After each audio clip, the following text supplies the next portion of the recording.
All right, so we're still getting ready to do, the chaos map. I wanted to show what it looks like when you get the correct sequence for Catiua. You remember before we intentionally tanked it so she would die and we would get lowered. A lie! What brother would... Now, the answers are different depending on which path you picked, or if she was in the battle or not. So let me double check this because I believe she's not in the battle. You had to pick the second, then the third option. Sorry, not third, but first. It's been a while since I had to do this.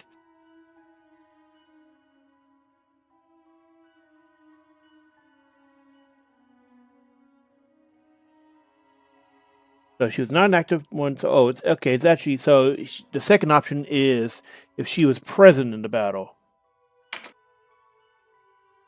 I had obligations. Another lie!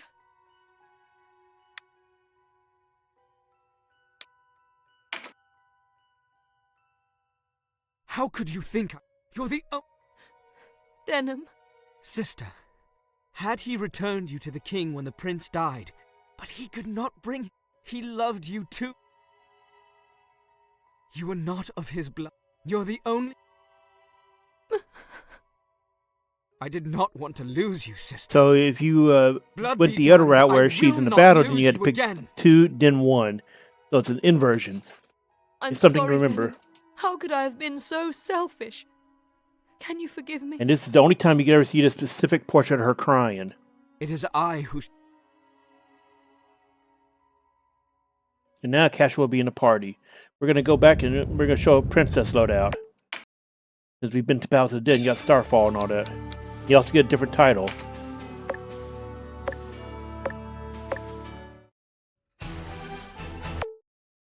Notice her model changes immediately. Thank you for freeing me from... And so does her portrait.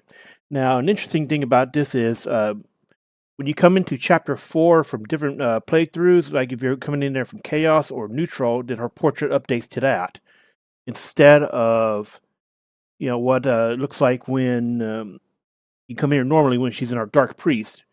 And if you swap her between Abuna, Dark Priest, and Princess, her portrait in the in-game also changes to update for it. That's a neat little thing. It's not just, keeping one portrait and, and everything. It will change the model, they will change the portrait, make it updated. Buckram. And now that Catiua is in a party, she becomes a main tank. Well, I shouldn't say main tank. I remember talking before about this during, what was it, the Palace of the Dead or Shaman? But in most situations, she's an Ozma replacement. If you have a low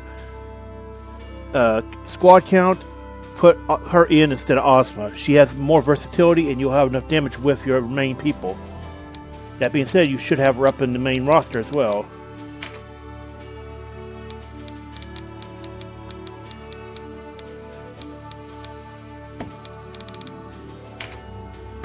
Let's see. So by default, she gets access to... Let's get this off the screen.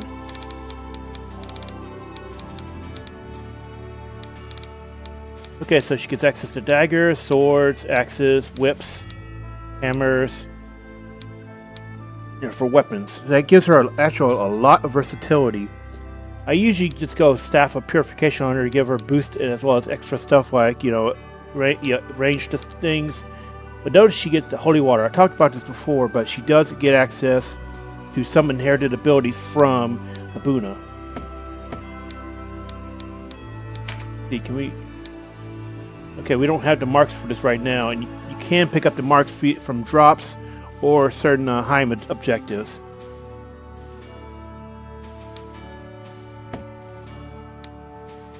So notice she starts at 33, unfortunately. She does not start near our cap.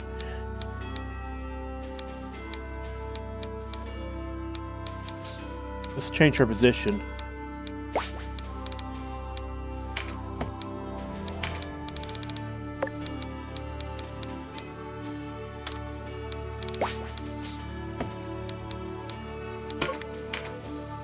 Okay. So yeah, she will be your Ozma replacement most of the time. We're also going to, instead of going to training, we're just going to dump a lot of these. Well, you want to bring her up to at least 40.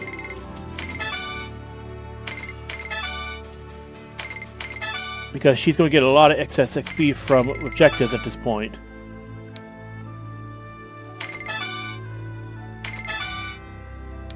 We're just going to take her to cap anyway, because, yeah. This way we can just get extra, yeah, we can redeem these for... I shouldn't say redeem. We'll get compensated, so to speak, by all of the excess XP being turned into charms.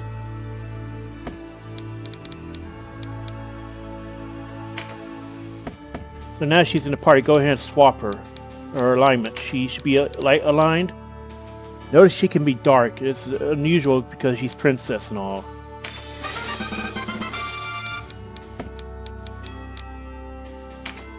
And don't worry about her cudgels. She's gonna skyrocket pretty easily.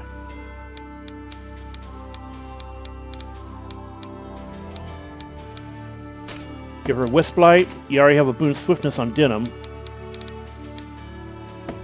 Give her Judgment 3. You don't need the spell. Go ahead and give her Starfall. Now remember what I said about, I think I said it back when we were getting it, but Starfall has the extra ability to instantly exorcise undead. Meaning Cash will be extremely useful as an undead slayer, and this is what this entire set's all about. Being an undead slayer. On top of being a good healer, as well as providing damage via judgment and Wisp Light. You should have her set the same as your wizard. Or not your wizard, but your mage.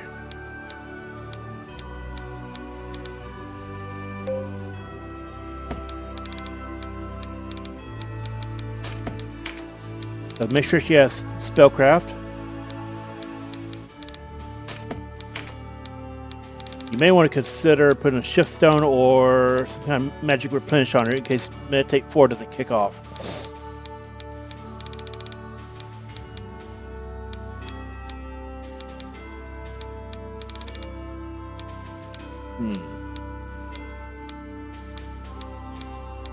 Well, we don't have it in the inventory, but I would honestly suggest just giving her, possibly a Rude, for inflicting enfeeble. Notice these are all light. You might be noticing why you switch her to light, so she can maximize attack magic as well as her spells, or rather her finishers.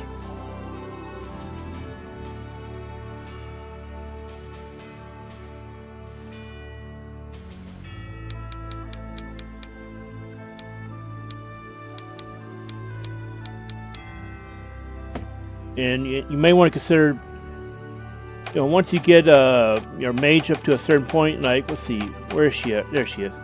Notice where our mage say. I would say you get your mage to 300 int and 300 mind, and then go back and start putting those charms on Catiua instead. Because Catiua as princess is a very powerful quest that can be flexed towards attack magic, secondary healing, exorcist. And since she gets access to heavy armor, she can be tanky. Princess is a very powerful unit in the series, and this game is absolutely no exception to that. And we need to get her some better gear as well. We should be able to get that crafting. Welcome. Oh, and whenever you complete objectives that you already completed, you get Copper Oberis. We'll go into that more when we get onto the Chaos Path. First off, let's finish getting her gear. Oh, we're in the wrong tab. Okay, so this is a rare one to find. Let's see. Is this something she can... Only clerics and her can equip this. Which is kind of a hint that there's a very strong ability. Or a strong weapon. I don't know why I said weapon, sorry. You sure?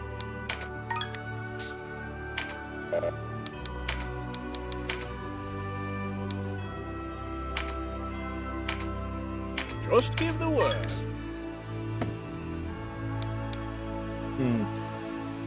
We not have enough? Well, we're missing something here, aren't we? Just give the word.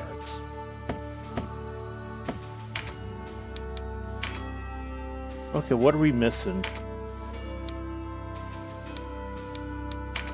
Just give the word.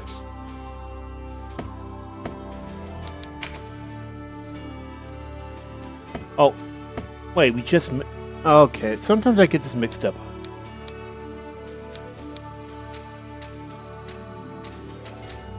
Notice the ones who get equipped is these are actually ones you want to consider getting early on for both casual and your designated mage. Notice the mage trousers are meant for mages as well as casual. What do you say? What do you say? But honestly, yeah, we might want to consider getting another one just because, you know, we do have a secondary heat cleric, so why not, right? You sure? You sure? And this is, you know, until you get winged boots for them.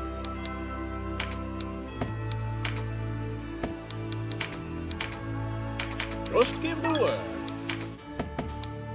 Okay, so we're gonna check our my old save so we can see what loadout I use on Catiua, because Catiua is a mainstay, and you know, despite her being, honestly, I think she's kind of the superior unit to Lord in the sense that Lord requires you to have access to a lot of things to really benefit, and it only really shows its strength at 45 and 50. Catiua joins as soon as Barnicia if you do not get her killed. And mechanically, it's implied by objectives and different endings that Catiua was supposed to survive.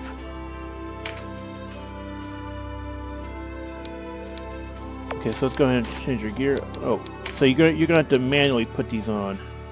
But notice how with the bus, she gets a lot to this.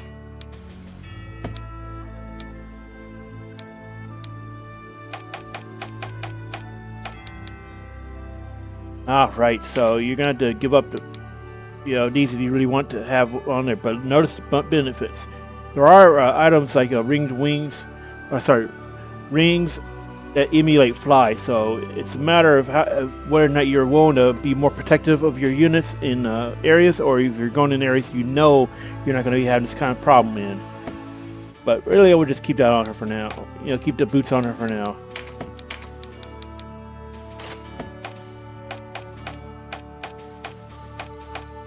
For lack of a better option, I guess we'll just put this on, Rudlum.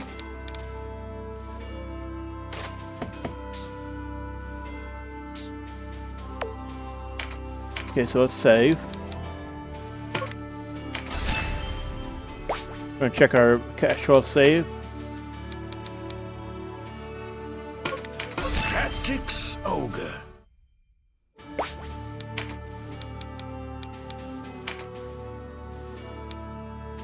Okay, so notice what I've got here. A lot of these are ones that are in-game, stuff you had to go deep inside the post-game dungeons in. So notice this: winged boots, arc mitts, heavy armor, wand of air, and mega staff. And see, you do want to put root upright on her. Oh, this is okay. So Heavenly Judge is a spell that you can only get inside, Ndamsa, but it's extremely powerful. You have to go deep inside, but unlike Starfall, as far as no, I don't think you can do AoE exorcism. I'm gonna check.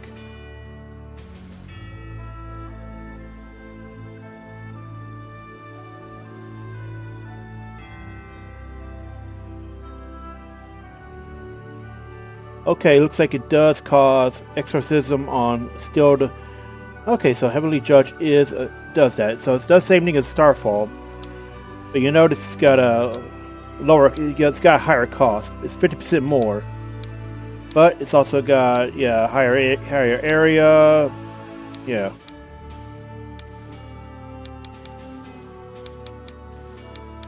So yeah, Catiua gets very strong very quickly, especially when you get her to 50.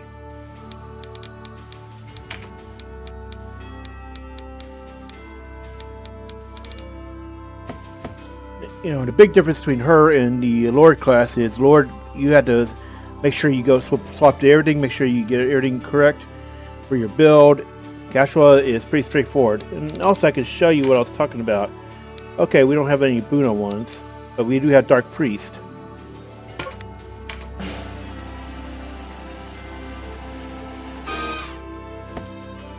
And our portrait is completely updated.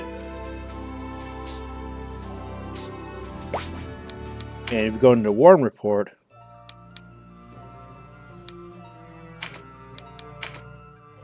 it still shows her as princess, but we are in Coda, so that might actually be, you know, the difference. In Coda, things tend to freeze, like Deneb's shop. Deneb's shop will freeze its location in Coda, so you can always make sure where it goes. But if you're back in the main campaign, yeah, it's going to stay there.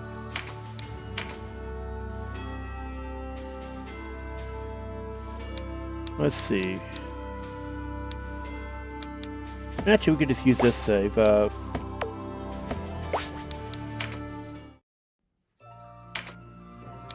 We go back to...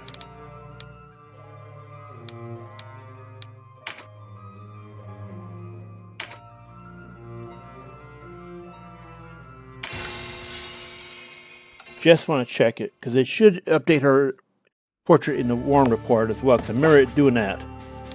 I was so confused at it first. Okay, look at that. She is now Dark Priest in there.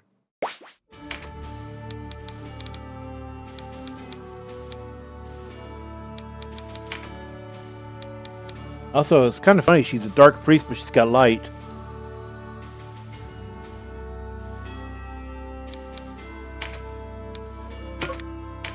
Change her back to Princess.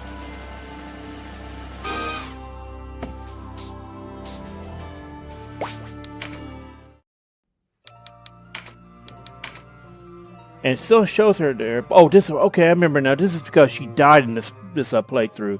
This must be Chaos. We must have went on the neutral one, because that's usually the last one I do. Ah, okay, I see why it's now. Actually, hang on. I can confirm it whether or not this is neutral. So this is how you know which path you're on, because certain people only show up on certain paths. Yep, this is neutral, look. These two can only show up on the neutral path, so that's why. Must have thought I needed Lord marks or something.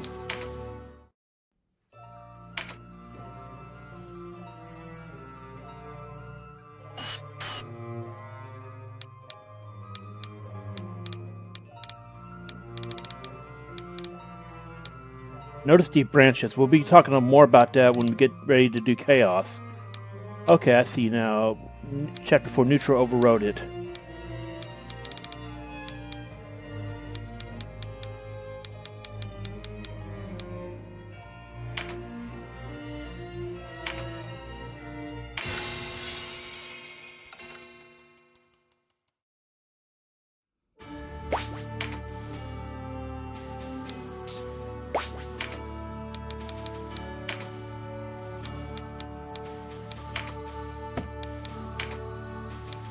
You don't have any more, okay.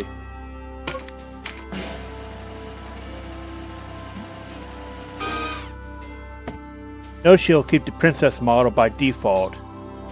You need to switch her to something else. Okay, so let's just reload that save completely. Tactics Ogre.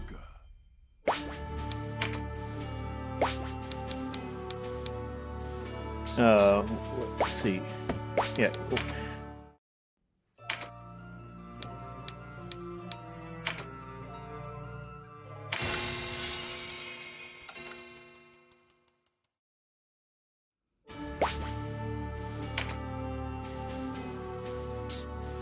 Okay, we should be on Coda Law in this one. Oh, no, this is Coda Neutral. That can't be right. It's unusual. maybe I messed up somewhere and just didn't know I messed up.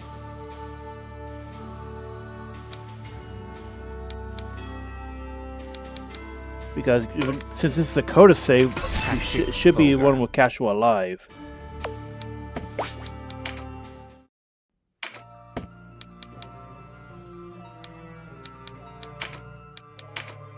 See? So this is Coda Law. And those anchor points should have kept us... Oh, well, okay, I know what's wrong. That Coda... The Coda point we went to is just after neutral. But we went to the other one, then we would have been after Urea. So this is actually a law save.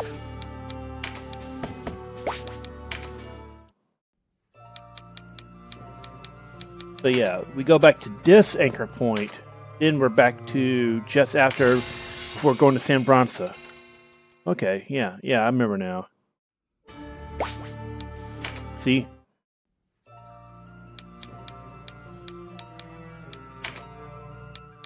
Yep, now I remember. Okay, so there it is. Cash was right there. Oh, yeah. So change her. So, sorry. Okay, so we'll change her to Dark Priest again.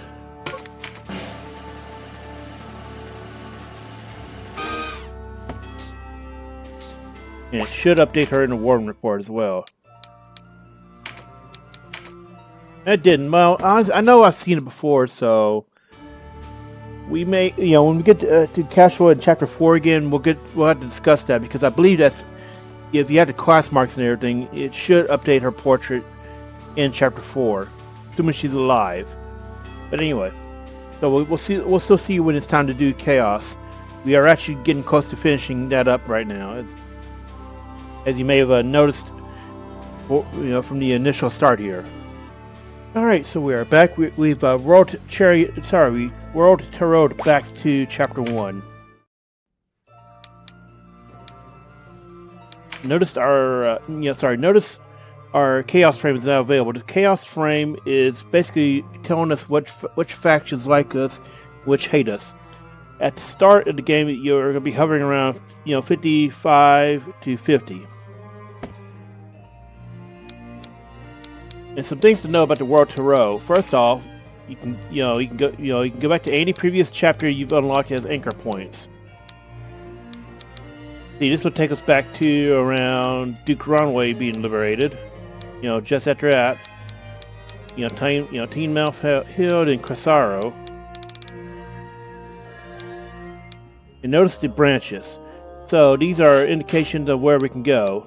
This, the first big branch is Chapter 1, the Balmamusa decision, which decides whether or not you're on Law or on Chaos. Law is the lower path. Chaos is the upper. The next big decision is in Chaos Chapter 2, sorry. That gives you access to Chapter 3 neutral, then Chapter 4 neutral, or depending on the decision you make, it's going to give you either in Chapter 3 Chaos or Chapter 4, and then Chapter 4 Chaos. All right.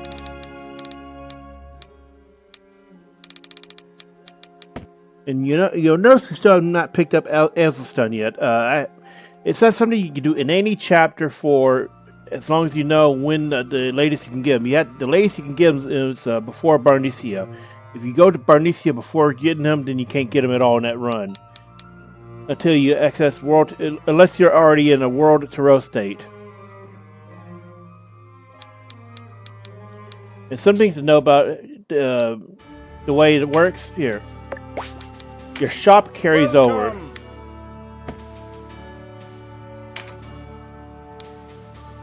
So you'll always have access to the latest shop you had, which is going to be the final unlock one at the Heim. You'll be able to upgrade relics. You'll be able to craft. And this persists through all routes, even if you go back to Chapter 1 at the start.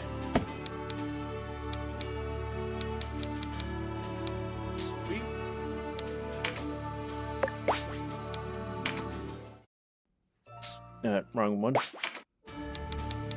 Casual's portrait has changed, but she's still that. So we're going to go into how the other sort of thing works with guests when you return to a previous chapter where they're not playable.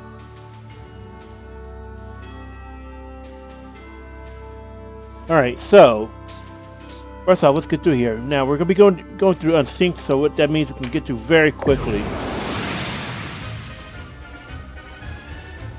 You have to turn off the level sync. So level syncing in this game works similar to the level syncing in Final Fantasy XIV. Here it's much nicer. Here you're still allowed to use your stuff like your level 40 finishers, and your stats overall will be. You can see what I'm talking about here.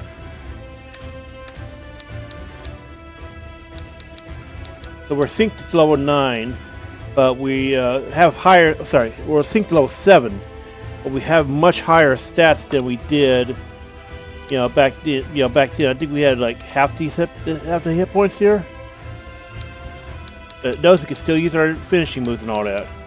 We will still be hitting very hard through it. And low sync only works for battles you have not. Sorry. I'm going to say the wrong info. Level sync only works for battles you have completed. If you have not completed it, then the game will force you to do level syncing for the first time. Also, notice, our party comp. Ravenous, Vyce, and Catiua are not here because they're here as guests. Now, you notice their gear.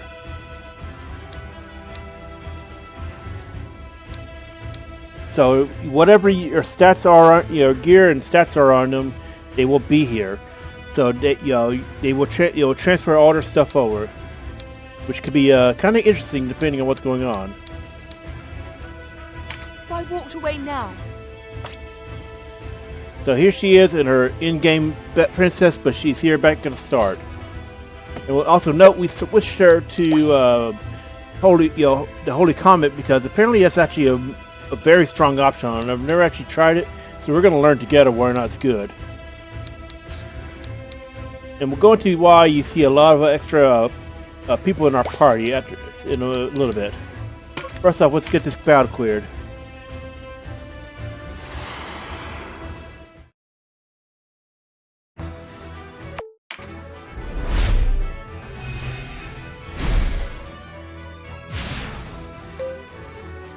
So when you're doing these re-clears to get on the Chaos path, you're really only going to want to control Sherry. Because she'll be able to snipe out some of these bosses. And you can straight up go crazy auto battle at this point because you should not be in any danger at all, even synced it down. Oh, yeah, see this is what I'm talking about right here. Okay, so Nature's Touch adds 50% damage to the element of the caster.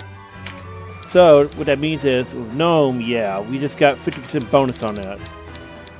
And you see what I'm talking about? This is why I was insisting, I have been insisting why you need to get Shaman, why you need to get, the summons. Because, look at this. We can put out at least 2,000 damage. Well, close to it anyway. No, that's at least 2,000 damage because if you get the 3 hits, that's over 2,400 damage.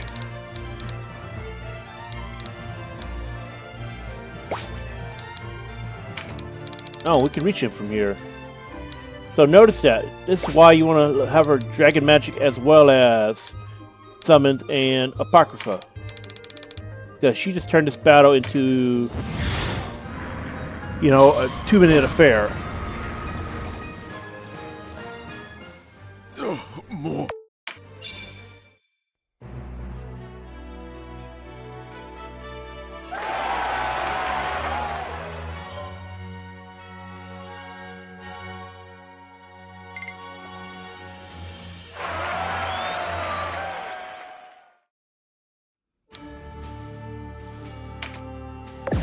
And I'll talk about those extra units when we get this battle done. Because it's something you want to consider doing now before you get into Chaos, Chapter 3 or 4.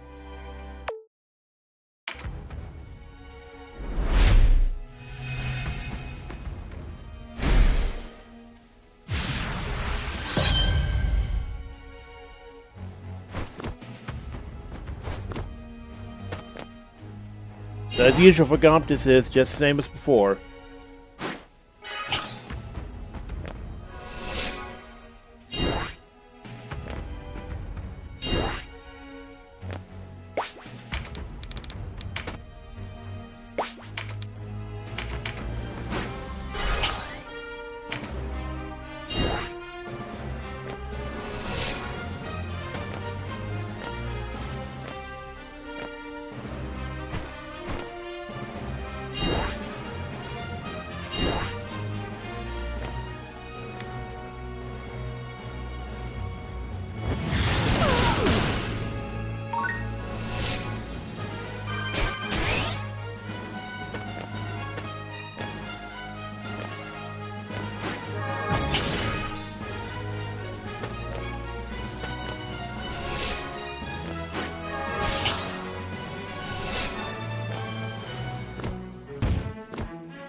I've never seen that dialogue before. I always went for his pets.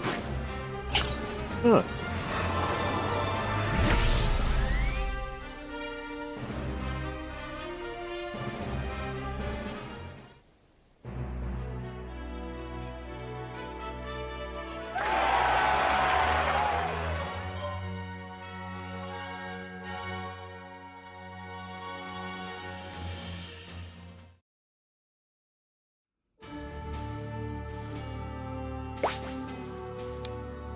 Alright, so this is why there's so many level 1s in this party. Notice the common clan. Well, in Chapter 4, Chaos, you need to have a very high, high Galgastani Chaos frame in order to recruit Cressida. Because otherwise that fight gets... well, it's not a fight, but it can be very frustrating to go through the fight and then Cressida tells you to go screw yourself. She almost, honestly, actually almost says that entirely. It says, go screw yourself, pretty much. Now, the reason why you want to have a lot of these Galgastani is something called the Galgastani Death March. Basically, you go into training and have them die over and over, and it slowly increases your Chaos frame. Now, you want to consider doing this around Chapter 3 Chaos or early Chapter 4. This is because your Chaos frame with Galgastan will naturally plunge throughout the game. There are ways to increase it, but not by much, and the Galgastani Death March tends to be the most effective way to do that.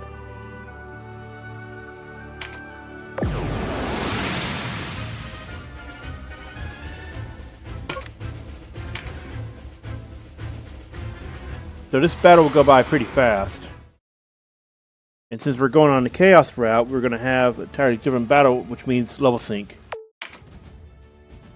And we get to the auto battle just because, yeah.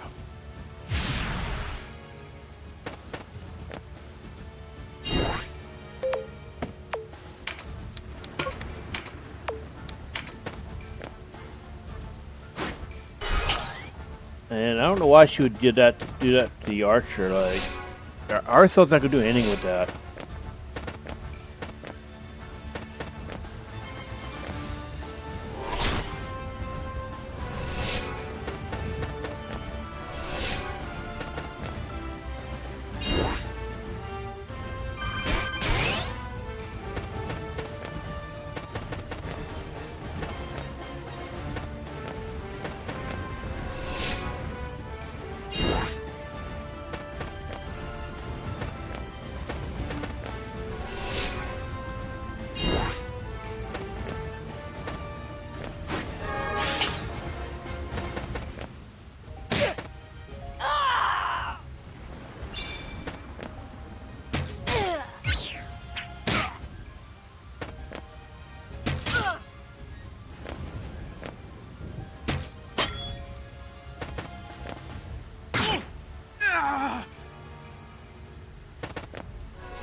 As you may have guessed, this is coming back here in Unsynced is more or less doing the equivalent of baby seal clubbing.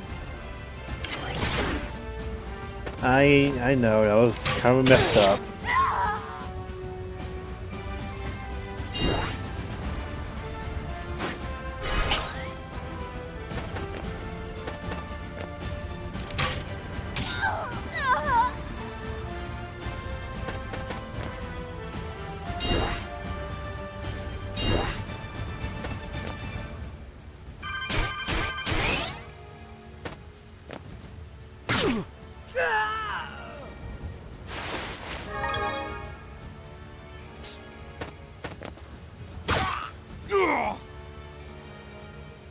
We have some time before our support arrives. There's no time to speak to everyone. We should gather a small group who can serve as our heralds.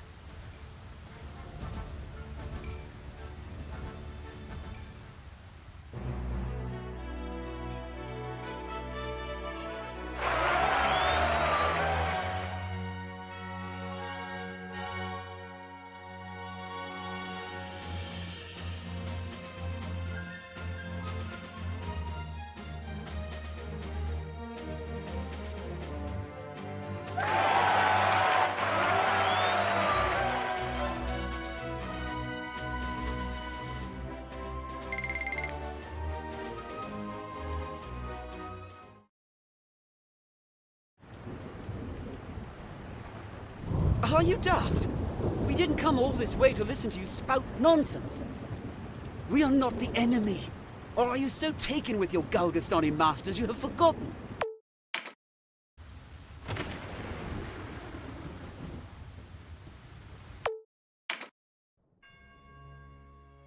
If the people of Balmamusa rise up as we ask, well and good. But the words of these children will not be enough to move them to take up arms. When they refuse, you are to kill them. You are with me then. It is the only way. The future of our people depends on it. Stop this madness! What virtue can there be Here we in go. taking innocent lives? You are yet young. Your heart is pristine, though I dare say your hands have seen their share of bloodshed. All that is required of you is to plunge those hands deeper. Bloody them not for survival, but for your cause. If you cannot do that, you do not belong in this battle. Deneb! Deneb, are you all right? Vyce, with us, quickly! Vyce? What are you waiting? Kill them, Vyce. What good are kinsmen who won't lift arms for our cause? I'll tell you, they're as good as dead. If it's retribution you fear, fear not. They'll all be in their graves, thanking you for martyring them. I don't believe what I'm hearing. If this is a jest, it is in terrible humor. Quiet, Castle! You've made a fool of me long enough. You remember that hare I snared in our leanest days, Castle? You gave it to your brother to eat without so much as a word of thanks. That hare was for you. But you made a fool of me. You as well, Deneb. You vex me. Always have. Whatever Yeah, gives Vyce you has the right real to issues command with me? ego and all that. The Duke gave such an order, Leonard. And you would carry He's it honestly kind of the Cyric of this game. Ours is to follow. Only, orders. Cyric got I his swore an goals oath achieved. before the Duke. out. You'd call... I did not. I break no faith. I always thought to find you, but if men of our own. Am I not Wallister? Wallister descended from Gal, but the fault is mine. How dare you? So notice, this is what I was talking about. Notice his portrait's changed, and he gets a different class. However, warriors of Galgastan. Vyce made cannot this be province recruited to give in shape Chaos to the or peace Neutral. You we can only be all recruited in Law. Yet Ronway in Almorica and his rabble, we will root out the wall. Vyce, to me. Leave this to the others. Wait! The Balmamusa massacre always happens. Vyce! In Chaos, he is explicitly not shown as not participating. Heel, Ravnus. Wow. You yak like the mongrel you are. In Law, it was ambiguous for the most part. Leonard, do not. And this is why I said if you want to get Ravnus, you had to go Law, because she dies in Chaos. She cannot be recruited at all outside of Law.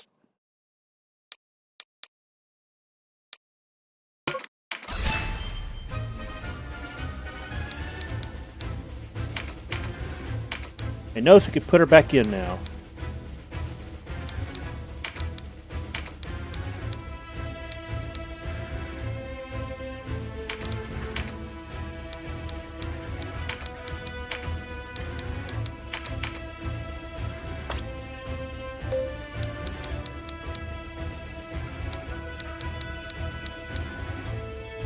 Keep an eye on her, loyalty.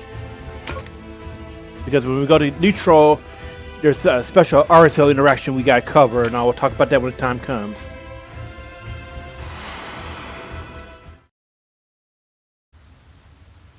Do not let them harm the villagers. We will defend them with our own lives should it come to that. Go!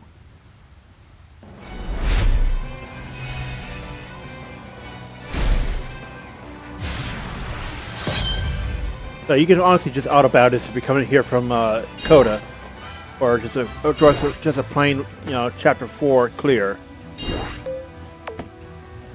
Sure, yeah. Just make sure we're already on it. Yeah, so just let it play out.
You see, we got this pretty quickly. Even synced down, we are still very, very strong. Next will be your turn. And the massacre always plays out. Now you don't see, Catiua and Deneb there.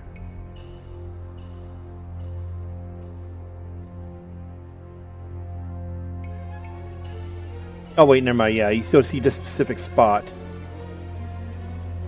And just like the law route, it's ambiguous whether or not he was participating in it. But as you can see, it always plays out the same. Massacre always happens. 3 weeks.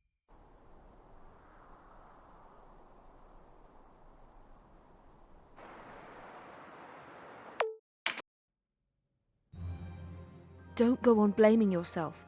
You did.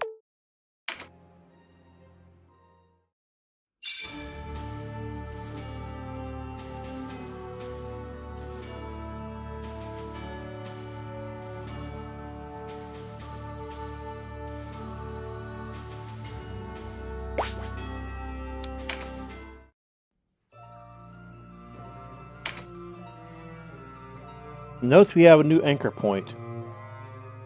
So if we ever want to come back to Chapter 2 Chaos, we can go straight right here. And this is a scene you have to come into here to see. It doesn't, it should automatically play, when you come through the chapter, but you have to actually come in here and see it.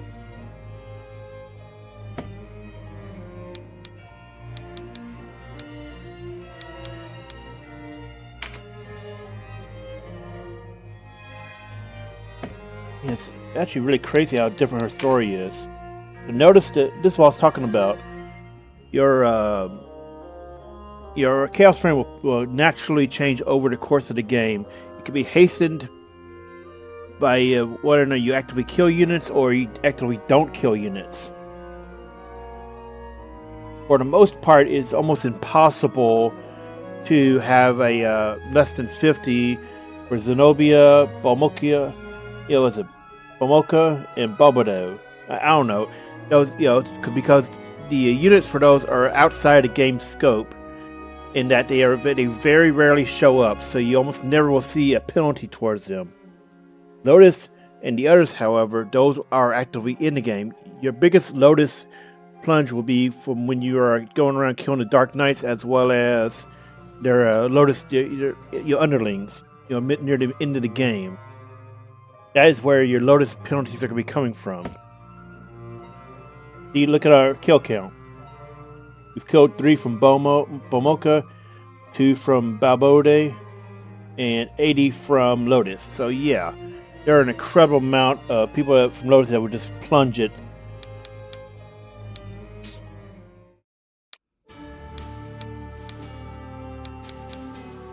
And we have another battle right away.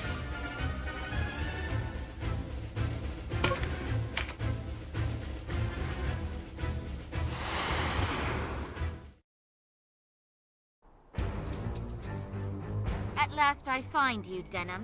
You've given. And Arycelle always shows up regardless of your path.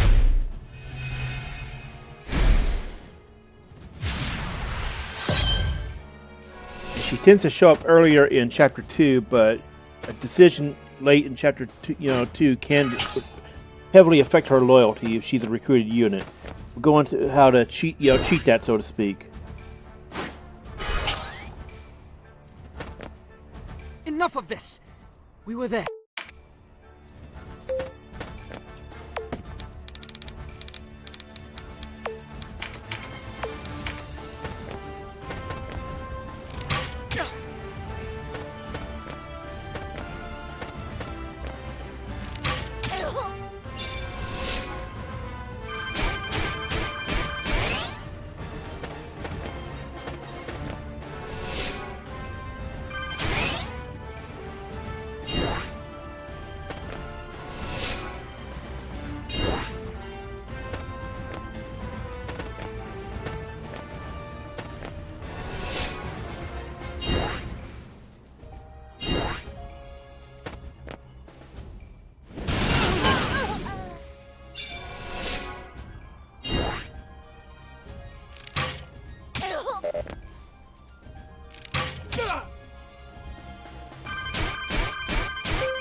Okay, let's just make sure we had that on there.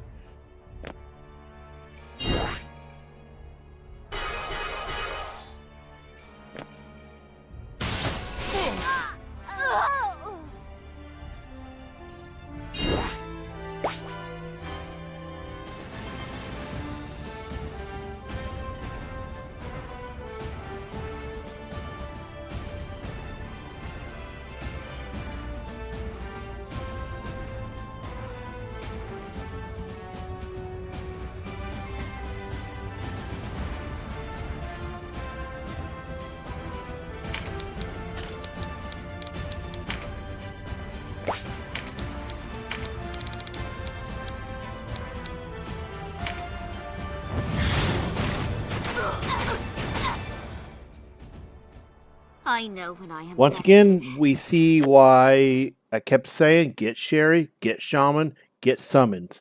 We are synced down, and we still can one-shot a boss. That makes your clearing of the other paths much faster.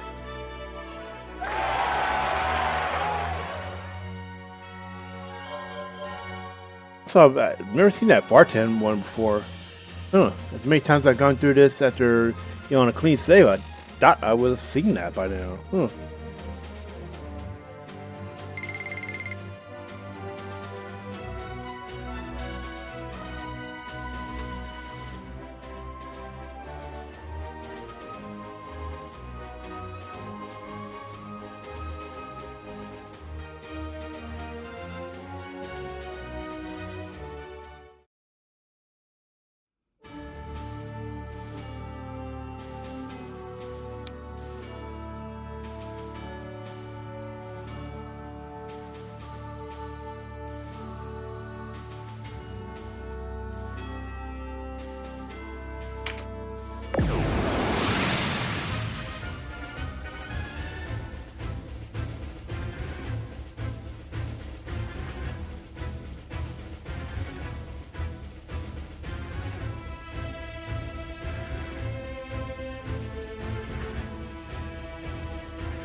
The wheel spins true. You'll find them in Asyton.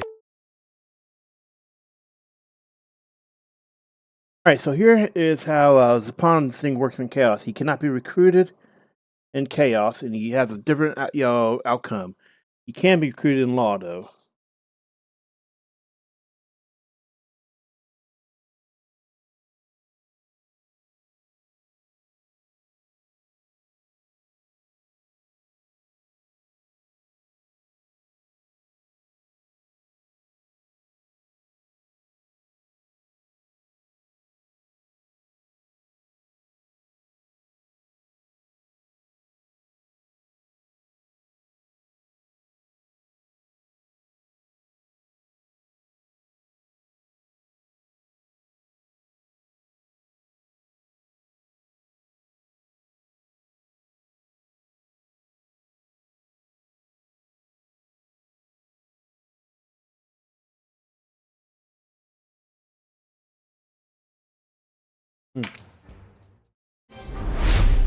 Alright, sorry I had to I need a drink.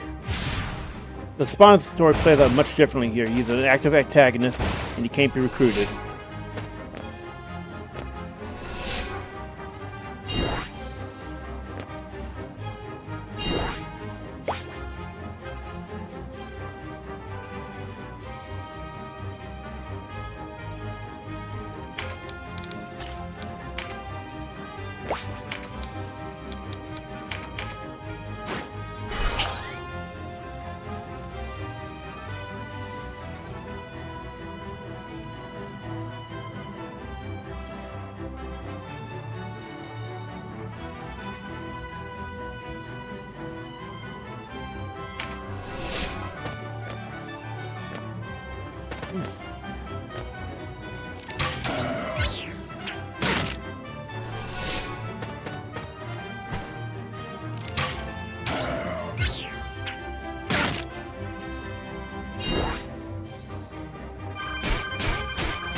Right, so notice how fast the whip is leveling up.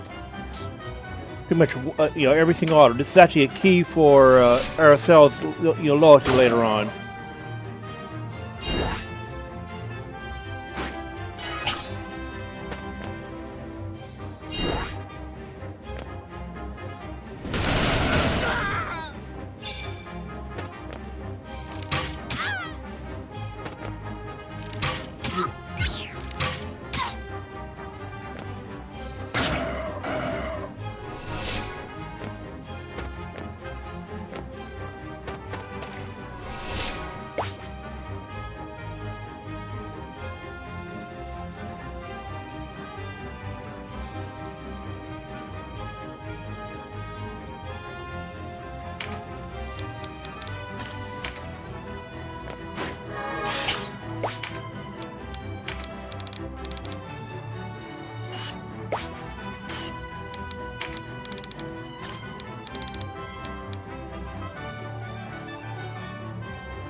Okay, we are still not in range yet. But we can at least clear out some of these guys. Who's got the next turn?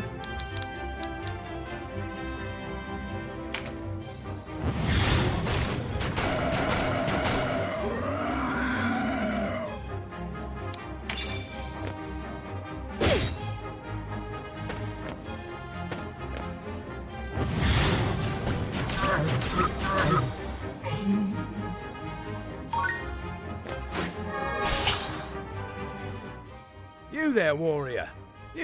You'll find more Glory in battle. Also, something to know about Chaos, you never see Gatalio. He only shows up in Law, interestingly enough.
Okay, so we took that because, yeah, might get a one-shot here. It's pretty funny. We don't get a one-shot, just, Chariot. Ah! Okay, not a one-shot, but it does force mission complete.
take the scouts alive.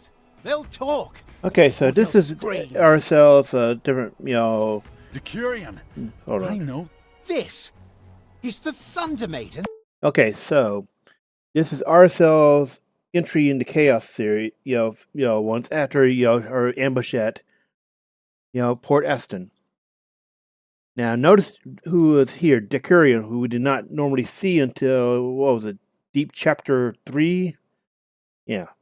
So he shows up much earlier here. And he still goes down, same way.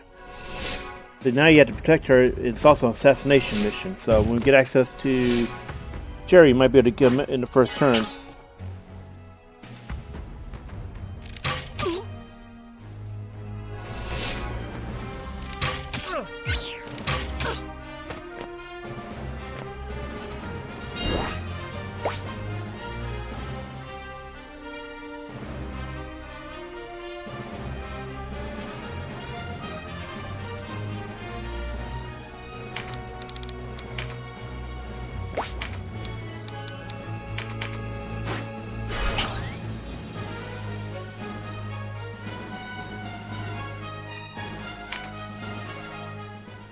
Arycelle, I'm coming. Draw closer if you can. Explain yourself, Deneb. I am no traitor. Still you smell treason. Stay back. Any closer and I'll kill you.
Yeah, it just seems so weird seeing this, seeing, in-game magic going off in,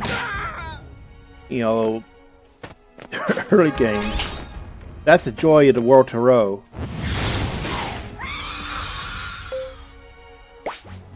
Okay, let's see, where is Vance?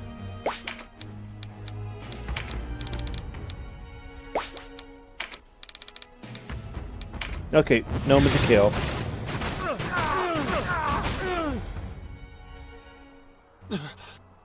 My life.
So, this is something I want to talk about. When you cleared a path for the first time, you get access to the Brynhildr sword. You actually get during the very last sequence of battles in the base game, And story-wise, you're supposed to have returned it, but it's actually kept in your inventory.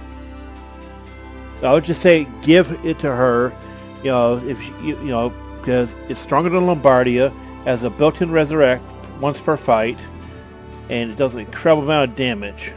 And you can see the stats too. It's just there's no reason not to use it. It's actually something I meant to talk about much sooner. And also notice, since we got Arycelle as a guest now, she will be synced.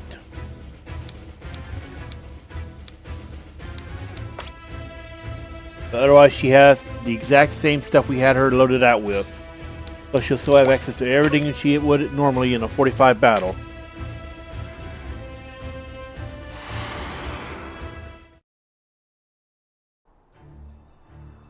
Resistance? Here? I thought they rallied in the Sonji Weald. Wait. I know that face.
Okay, so we got Sherrigan. We shouldn't need a, engulf or, nature's touch. It'll be a very long time before we need, those to snipe out somebody.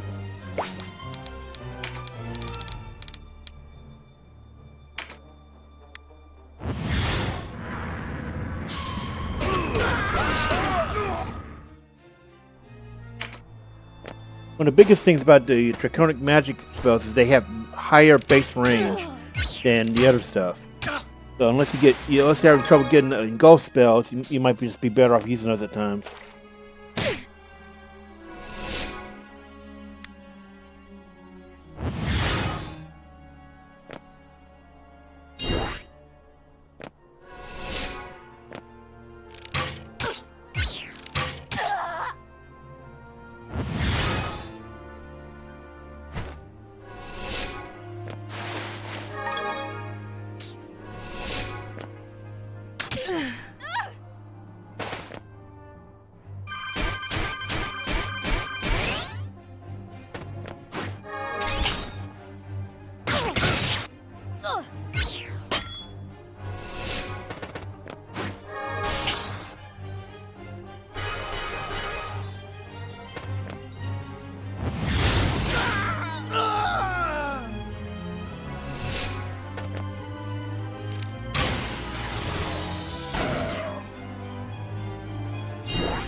my struggle.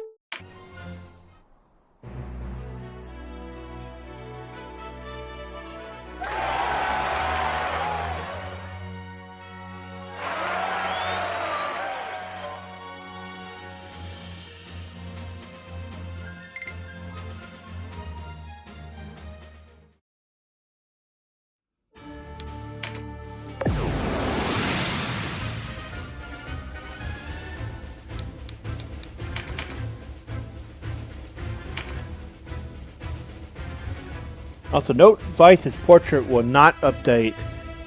He will always be stuck on his law one if he's in your party.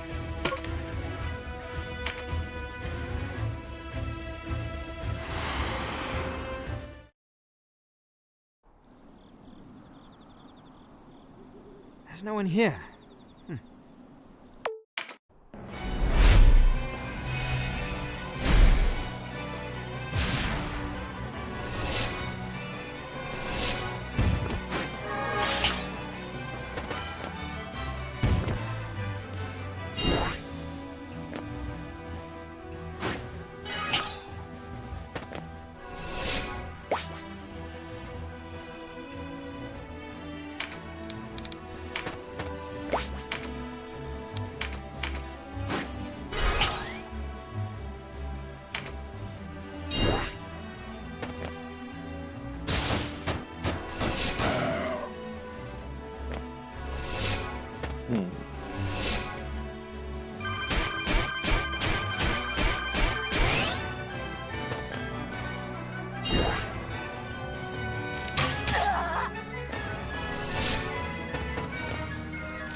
Let's see. Put Vyce on. Yeah, put him. Because honestly, when you're going through, chapter 2 and 3 on Chaos and Neutral, you really only need to control Sherry because most of the time, either control her in order to pop a leader, or just let the AI auto battle. Because even on auto battle, you will be able to get through quickly. Your stats even synced down with straight up overpowered spawns.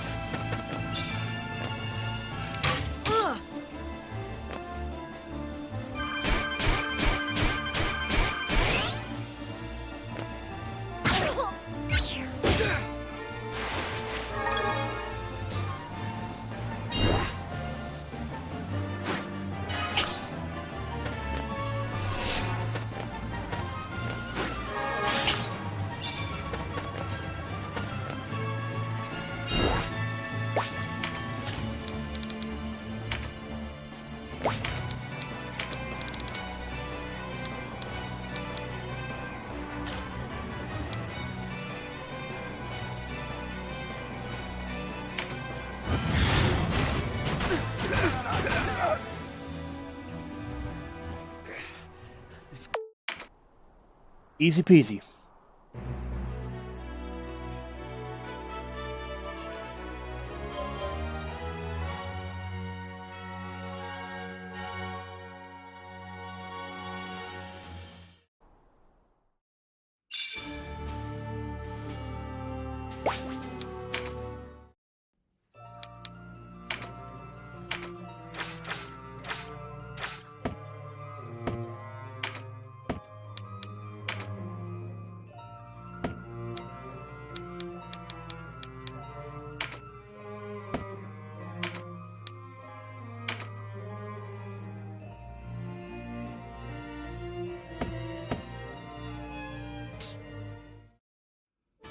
And yeah, now you have access to Farumpa if you have some reason to go into there at some point. However, our Farumpa, forays were done in law. And the only reason why you wouldn't want to go into this early is for dragons.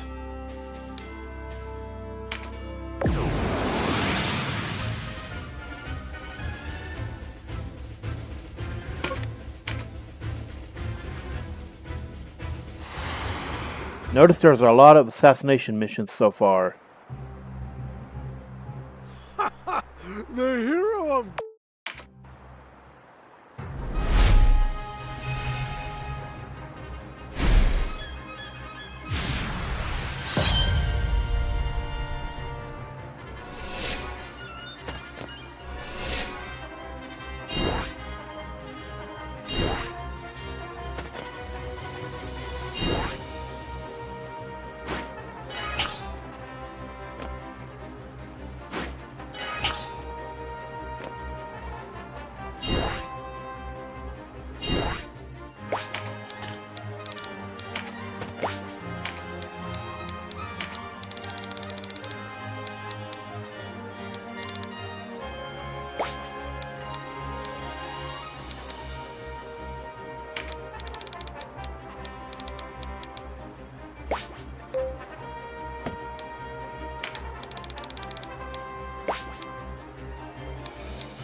We're gonna be wanting to buy some more of those soon, because we have at least one person that can actively use them at this point. If the AI was better about using buff spells like that, you'd be seeing Catiua popping them too.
Get rid of some of these, guys first. Here, I shovel a little bit.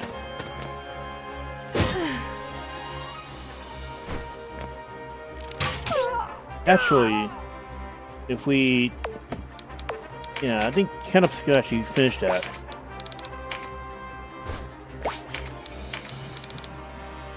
Oh no, wow. Interesting.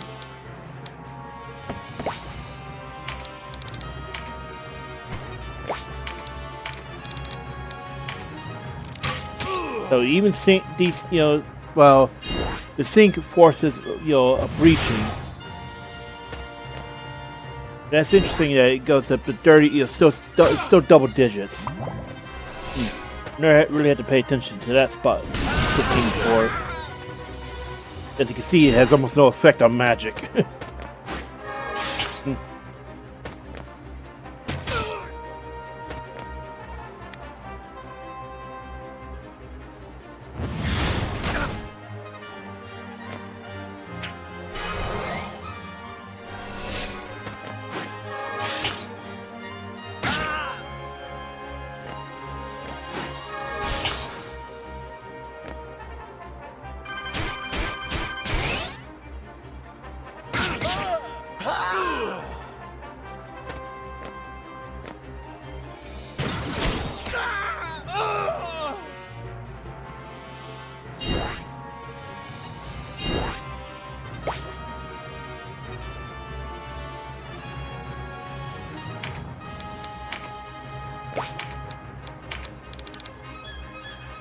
Okay, night time.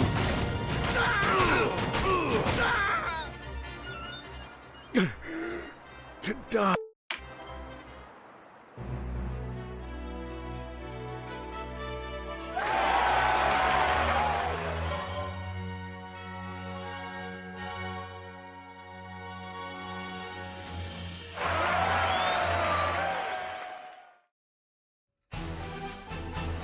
I am Sir Folcurt of the... Now you're going to want to give him some XP charms. He will be bound by the sync levels, but in general, he makes him less of a liability while you take care of everything else. You may want to take him to 25 or so. So he'll get synced down to what the actual union level is for this area.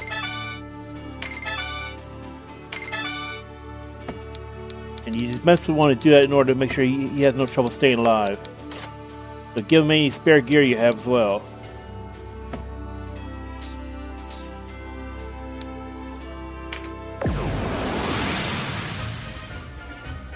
He is now a guest, so...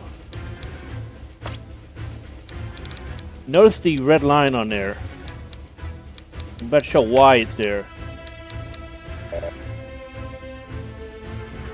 So this is actually how you get around this specific thing. He'll be synced down to 15, but he'll still have all of his stats that you got him beforehand.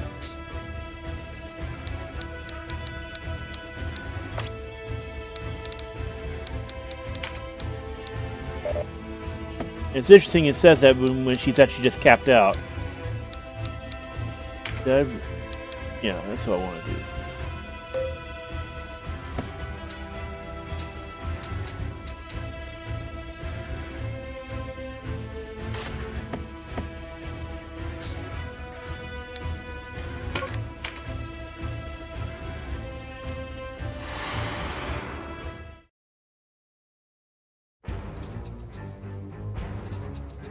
Should have stayed well away if you know what's good for you.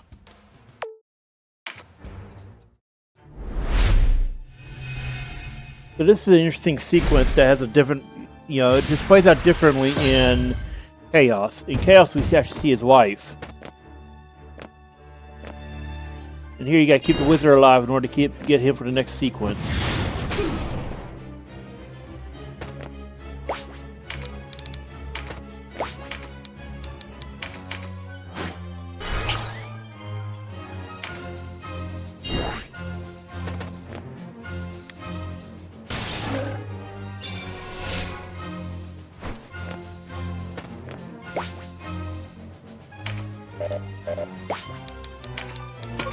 Switch him back because again, we really don't need to control Sherry right now.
We're gonna try to see if we can get access to Nature's Touch, because we want to kind of end this battle quick. He's annoying.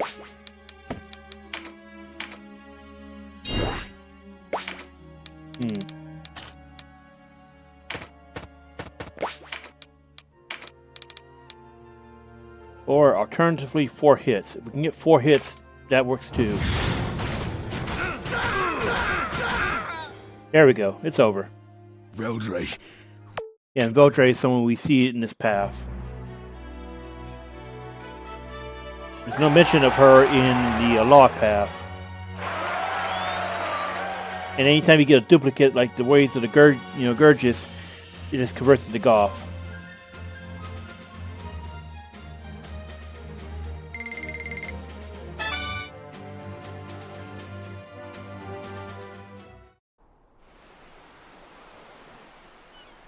The ship is ours once more.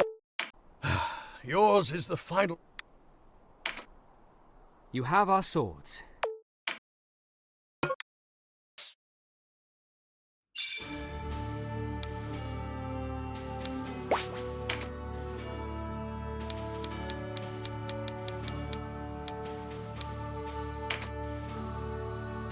Once again, you're going to want to put some XP on them because you want to keep them alive a little longer. As well as excess gear.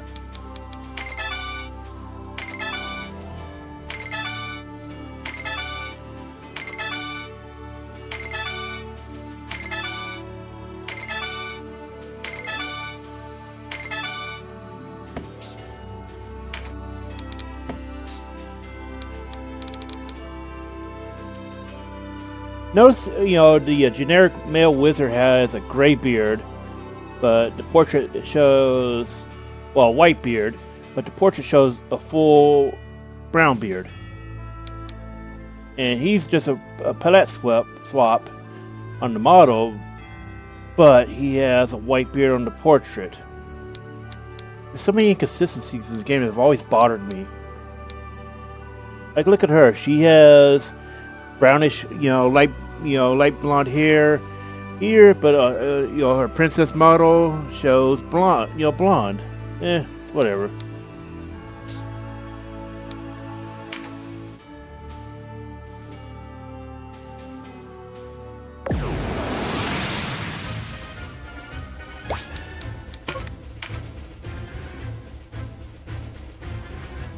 Okay, so this is actually one of the more interesting ones. You can outright kill her, but if you just knock her to hit point critical, she lives. And, it's kind of a moral option to let her live. So we should be careful on this one. You're the ones who killed Darza, aren't you?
That would be a kill. 3 hits.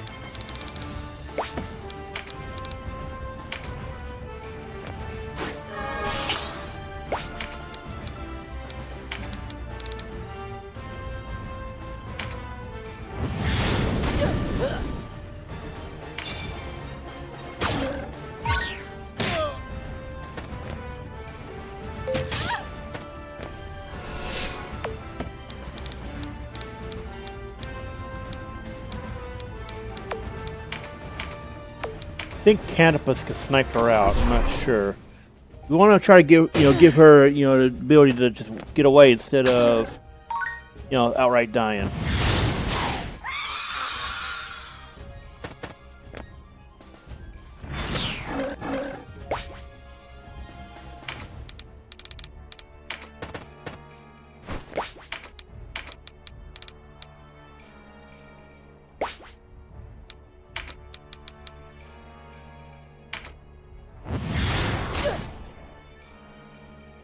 Oh, that didn't do what we wanted. How's that a hypocritical? Okay, it's not. I don't understand how, but okay.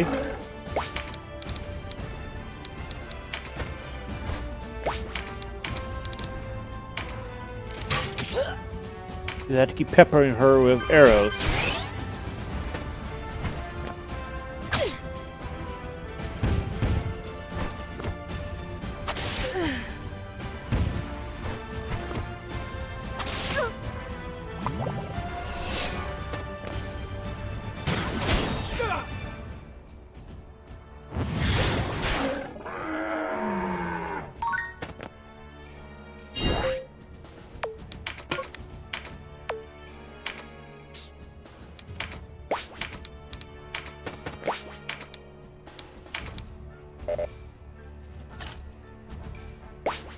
Huh.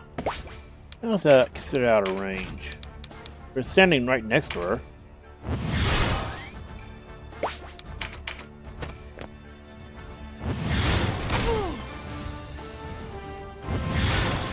I just can't send that one.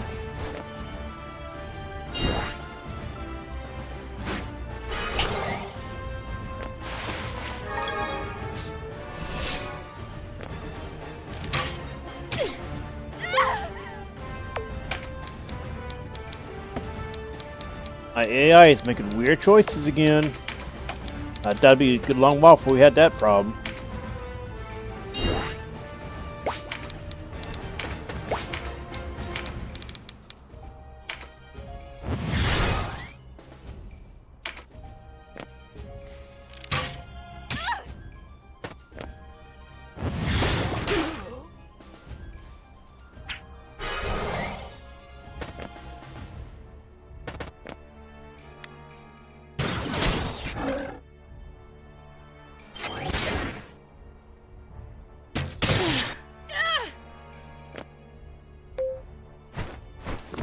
I guess we are going to do this then.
And they're just dogpiling her.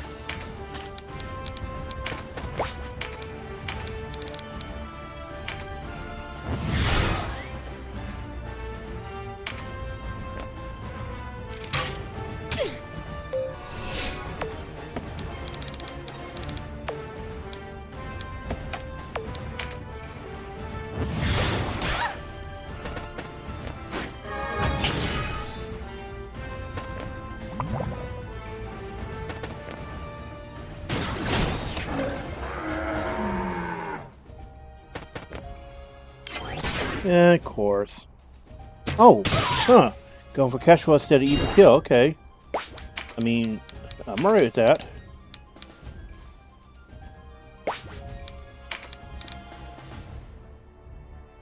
Oh, this could be a nasty one. That will do it.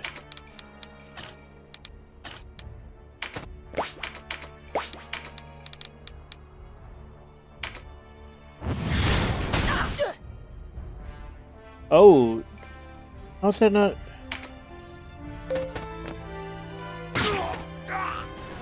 Okay, something's weird. We should have gotten the prompt.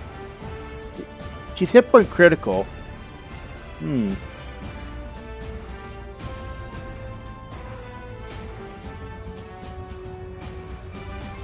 gonna check this because we should. You know, she's hit point critical, so it should have already ended the battle.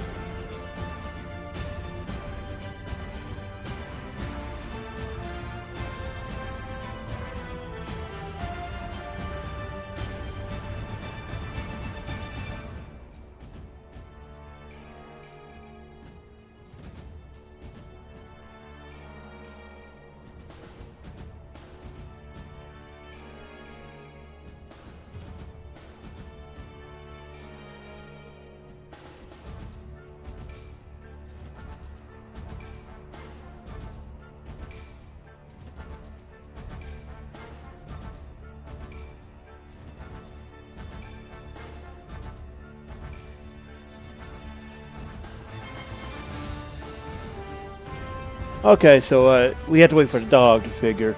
Sorry, we have to wait for the dialogue to trigger. I don't know. I'm sorry, I need water.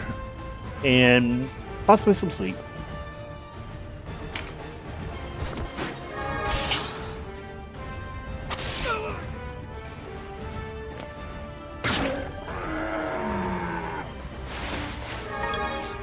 So it might trigger on Deneb's next turn.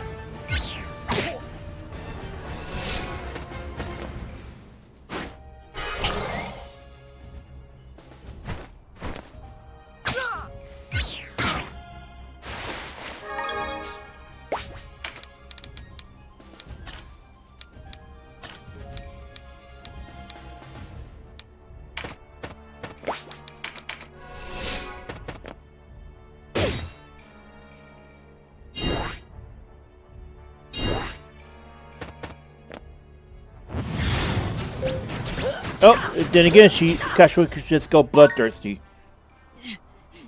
Where are you? I should have seen that coming. So normally you can avoid that by Deneb triggering dialogue, but I think we need Deneb to get his next turn before Catiua did. That's unfortunate. But, you know, I know in my main playthrough, my save, I did, you know, prevent that from happening.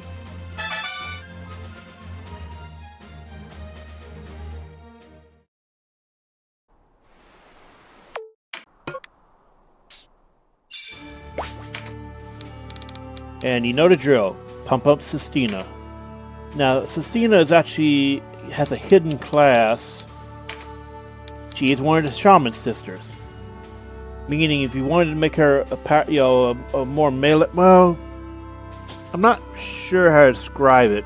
She's a rune fencer, Valkyrie, but she could be turned into a shaman. So by default, it does sound like a more melee focused shaman, but that doesn't really work that way. If you wanted another shaman, though, she will be the first one you can get, unless you want to make Deneb one.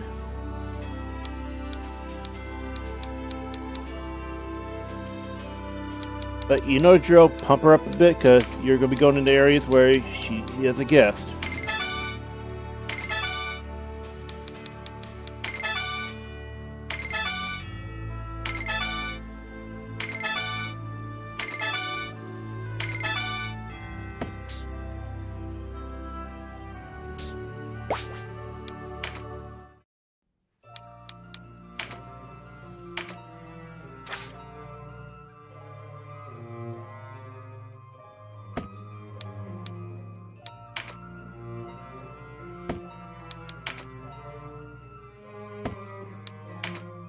Notice the last name.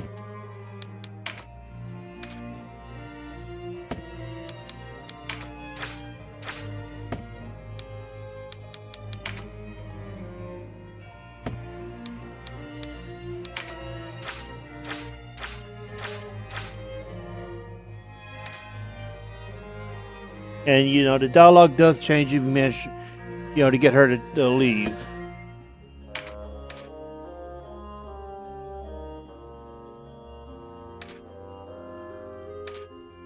And the reason why you want to spare her is because she reveals she's pregnant. So yeah, Catiua is just a little bit too bloodthirsty. She got tired of being sacrificed so many times in playthroughs for Lord.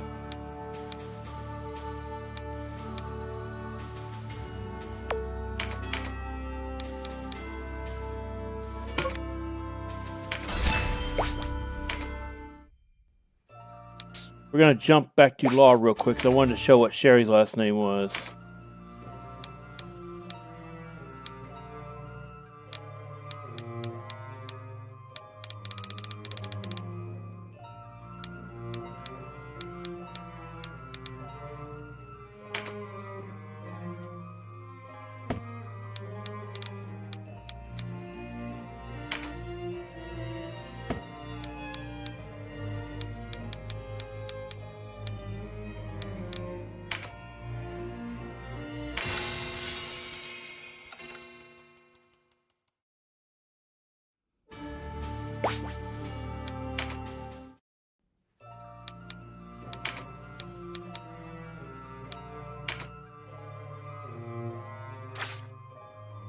So you don't see anything, you don't hear anything about Cistina in Law. She can only be recruited in Chaos and Neutral. You know, I think, wait, actually, yeah, I think she's Chaos only, with another one being Neutral only. So the last names are actually a hint that, you know, the cleric guy's daughters can become shamans, other than just Sherry. Tactics Ogre.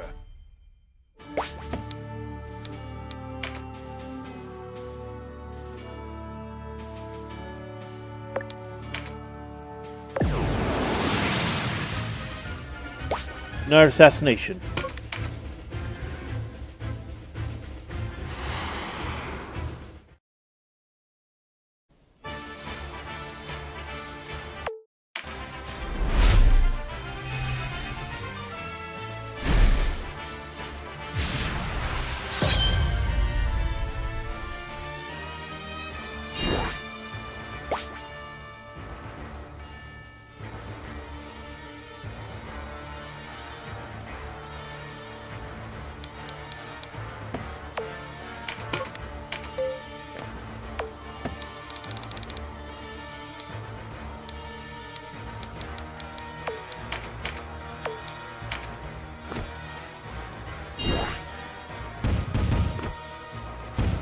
Notice the banners on these enemies. This is something I talked about in the chapter, you know, the Law route. You do not normally see the headhunters there. You do, however, see them all the time in this map because there's an actual bounty on Deneb.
Some of these headhunters have actual really tragic stories.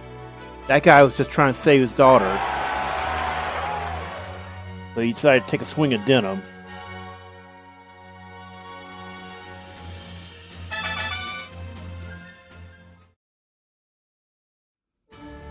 It pretty much brings up an interesting point about the Tactics Ogre game, or the way the alignment works. Lawful means even an evil guy can still be morally correct if he's obeying the laws of society and all that. And there's not a lot of good guys in this game.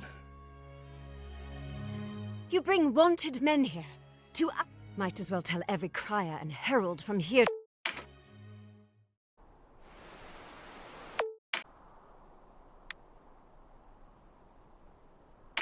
Join us, Cistina. In truth, I felt a kinship with you. And this is something she doesn't join the law for. Fight with us. But here she does. I shall, and I will cling to my dream, even should it lead me into Go ahead and recruit her.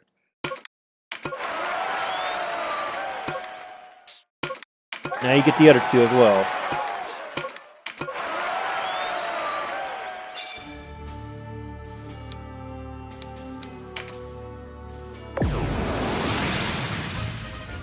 So you notice Chaos has a lot of assassination missions.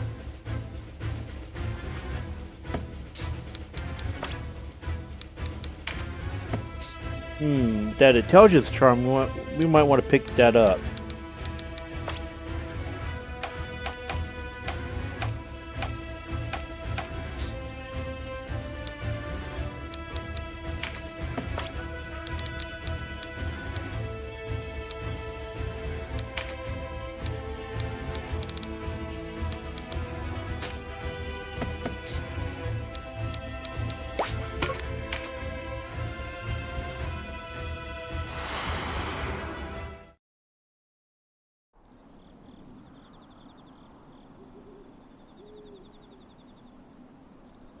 Silence.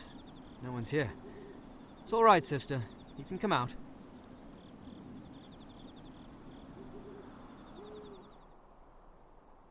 Xapan!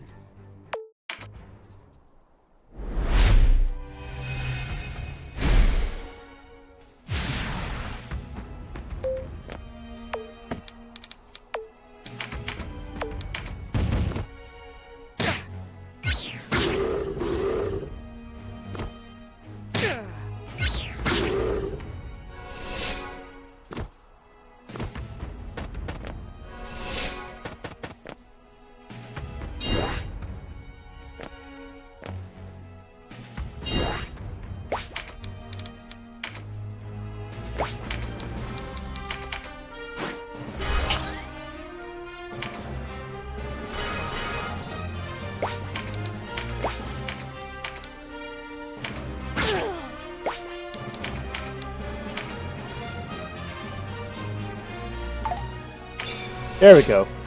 Now we don't have to worry. We can just do the rest.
We've no hope or prevent. Here the Ream attacks, happens regardless. So in Chaos, Gilda survives, but in let's see. Yeah, neutral, he's dead. Come out, Xapan. It's actually a different variant as well.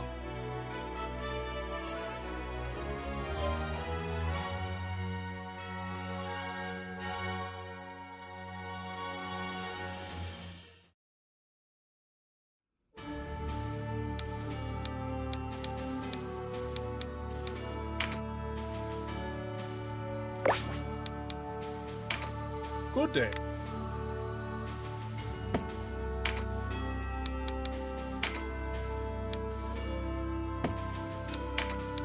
Okay, we're pretty good on potion. Okay, we need to check. Yeah, see, we're getting low on those.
Let's see. Yeah. This is what I was talking about. In Law, he commits suicide. However, in Chaos and other, in Chaos he dies by execution. And you had to actually go here and see it, which is interesting. Yeah, it's yet another scene that you think would be played normally in the story, but you had to go here and see it. I'm not really sure why they made the decision.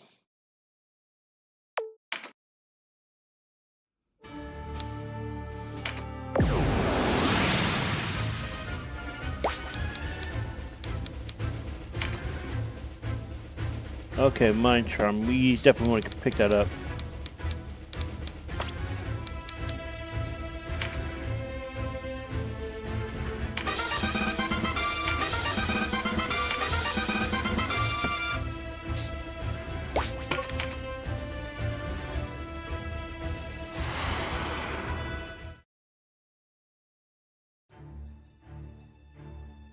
Here he is, sure as the wind.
Okay, if we're lucky, we'll take them both out with one gnome.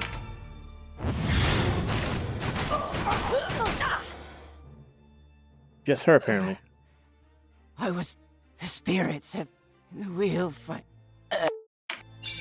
Oh, never mind. It's just, yeah, take her out.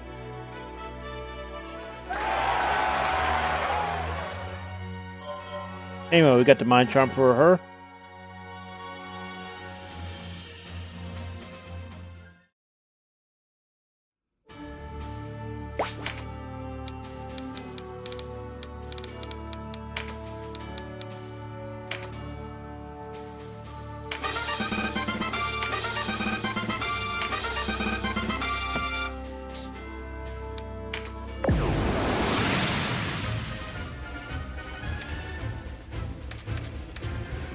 This is the solo fight. So remember, back in Law, I was talking about you want to give combat, melee and hit point charms to him. This is why, because in Chaos and Neutral, he has some 1v1 fights,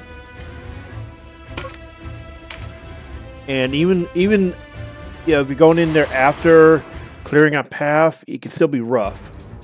That's because of the way level syncing works.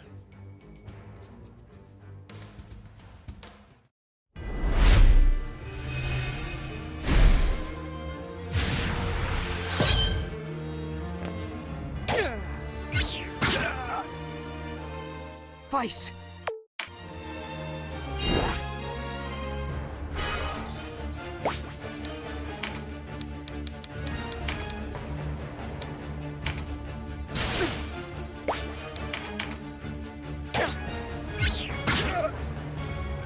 What became of...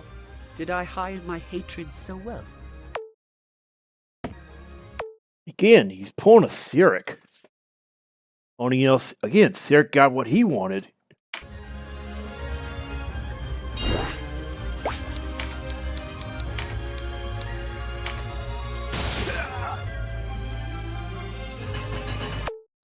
I know why it is. You dream a word. Is that how you join us? This is how you get onto the neutral path for Chapter 3. We are not. We will be. You'll be coming back.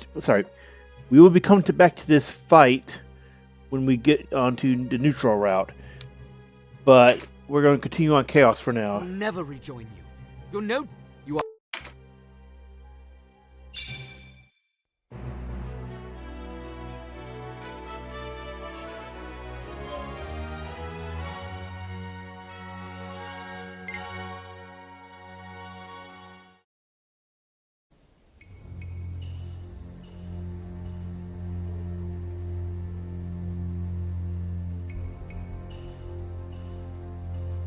Okay, so this is what I was talking about a few minutes ago. Well, actually... Am I so naive? A few minutes ago, I think, the Ream attack, but this is also something I was talking about in Law. In Chaos, Gildus lives, but in Neutral, he gets, he dies. He gets animated by Nybeth.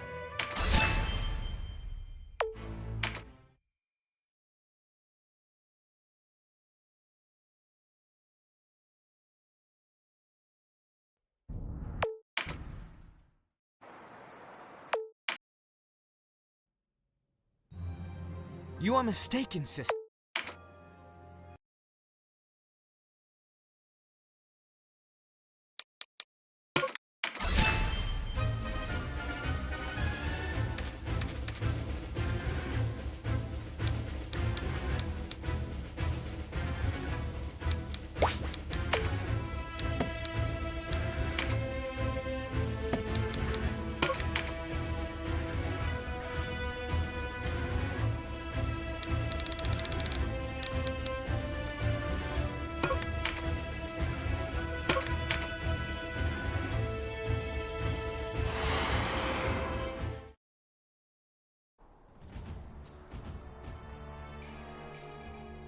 There you are, Deneb.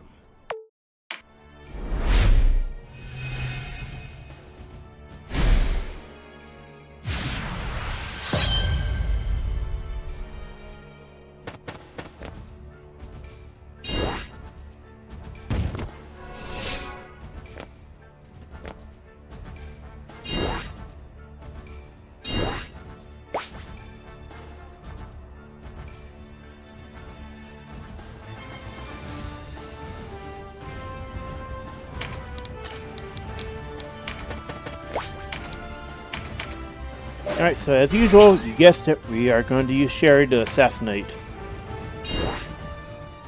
He is a very powerful unit for, getting on the alternate path. Just because of the way Shaman works in synergy with dragon spells and, summon.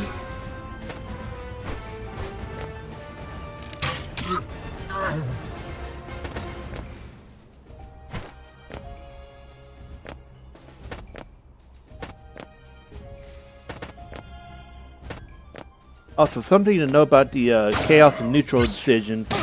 If you go to Neutral, you cannot go back to Chaos. You're hard locked for the rest of that run. Well, in the sense of, if it's a clean save, you are locked to Neutral. But if it's World to Row, you can just go back and stay on Chaos.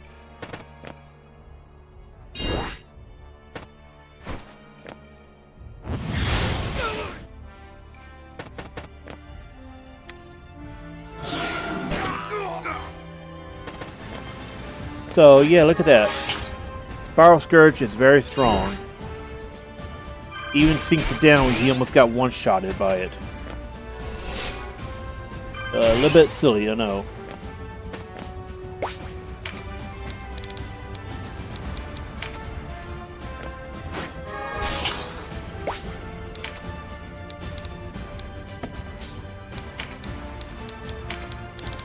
Alright, so this is going to be a kill. Most likely. Yep. No wonder the front.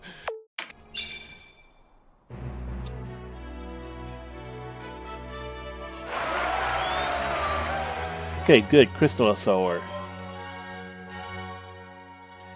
As you may have noticed, that's what we use to create orbs and also certain high-end materials from those recipe drops.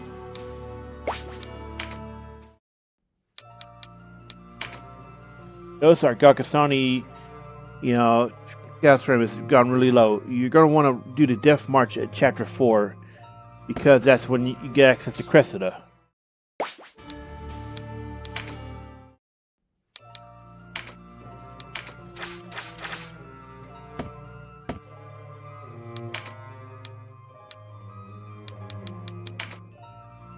So Xapan dies in Chaos, but he gets recruitable in Law.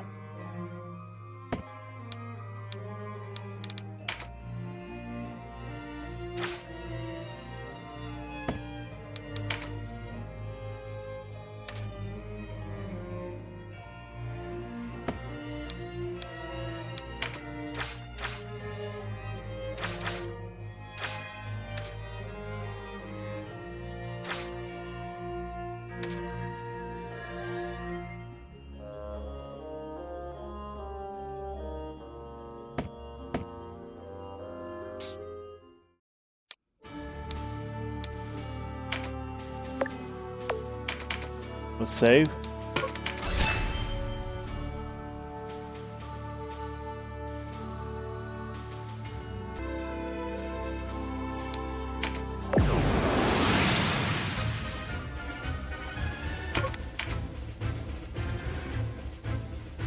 Oh, I forgot to fix our party. Cash was not a guest, so we could put her back in.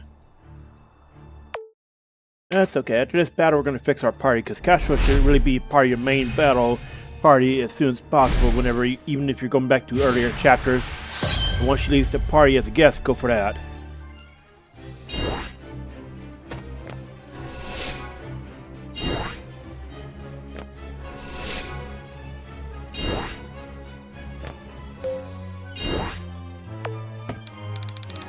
Let's see, make sure.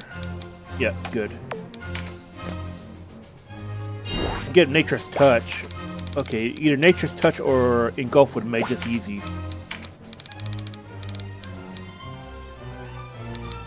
Here's the target.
Had my head turned, and someone just instantly died.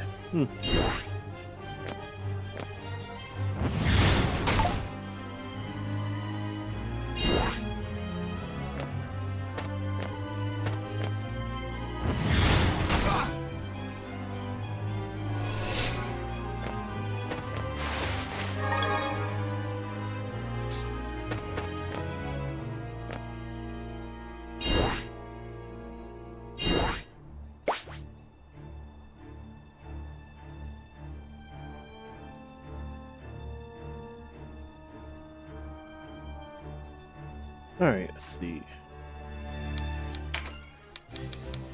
Oh, good, we got engulf.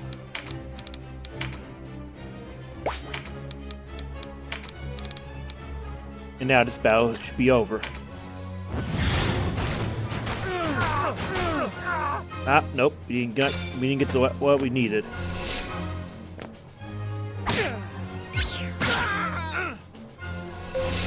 How many hit points has he left at? Nah, it wouldn't have been a kill. He's Earth, so he's neutral. Or sink down, so even... Yeah, okay. Would not have been a kill.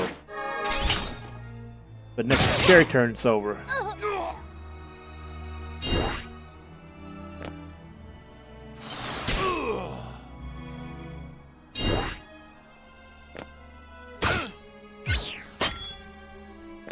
But, you know, if we had got Nature's Touch, yeah, it definitely would have been a kill. At 50% bonus damage.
Better. Easy peasy.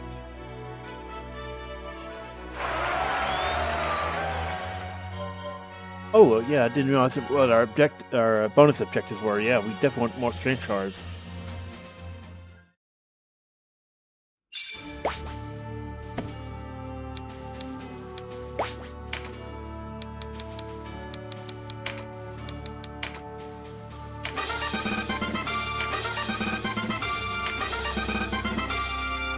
Where at this point, Deneb looks like a parody of a 40k character, doesn't he? With all these charms put on him.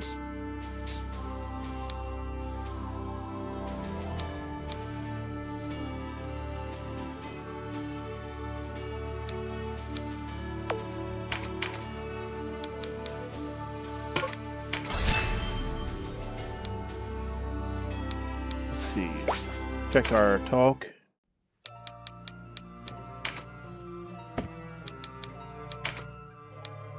Okay, we got everything taken care of so far. So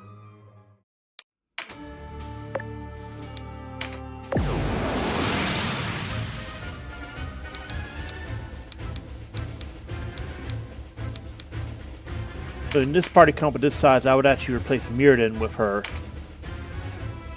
Remember, Catiua as princess has a lot of flexibility. You can replace a cleric. She can replace a front line.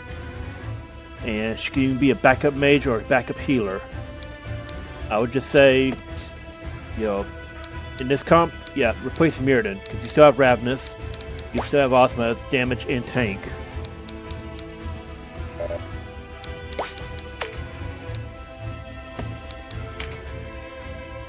Okay, Thunderflare, doesn't matter if we get these or not.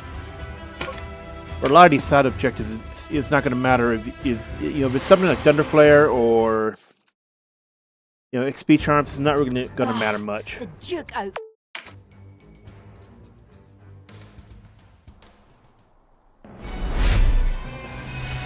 Because your stores are going to have much better options than those. Right, you can't buy charms, but at this point you're probably going to be getting level 4s and 5s.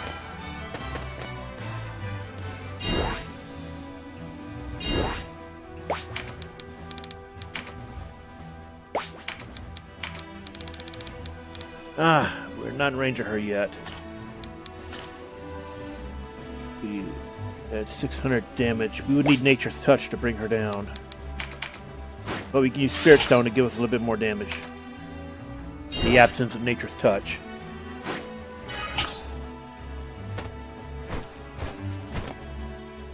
Hear me.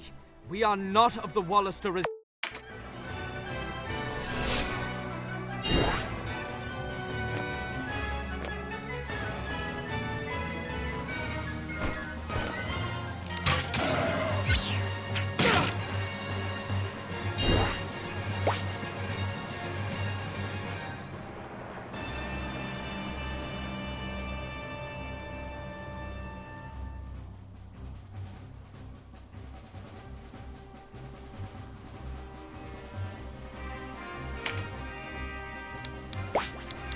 Let's see.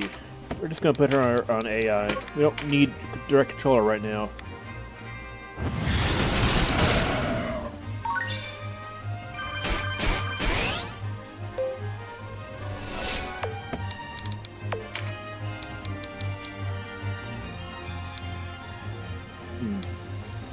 I don't think I've seen the... Have we seen the level 4 whip? I don't think I've seen the level 4, whip finish. I know in Osmond's Recruit Battle, you can see her with the level 30 and 20 whip, as well as her custom finisher.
This might...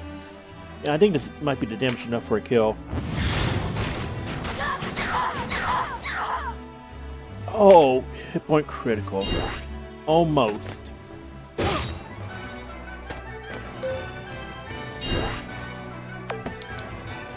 If we had gotten just a little bit better rolls, it would have been a kill.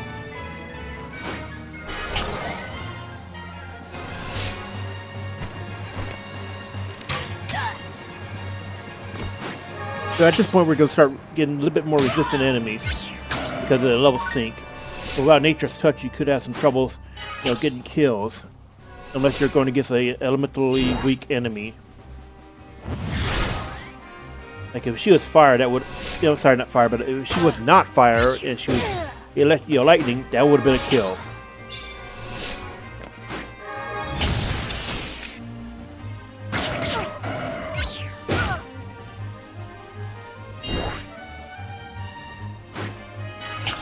And if we had gotten the Sans Bronza somehow and gone up far enough to get Gnome 2s, that would definitely have been a kill.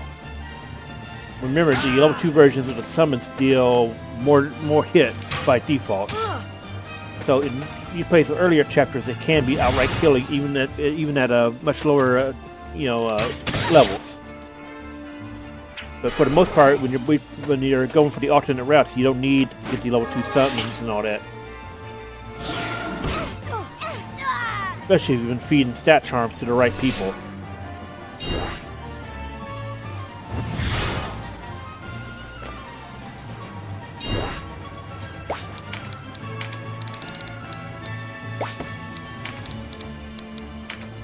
And since we have winged boots on her, she has no trouble getting up to the kill point.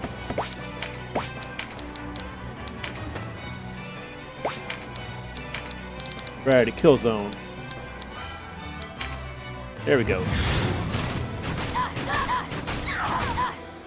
Ah, now we get 4 hits. Okay. And good job.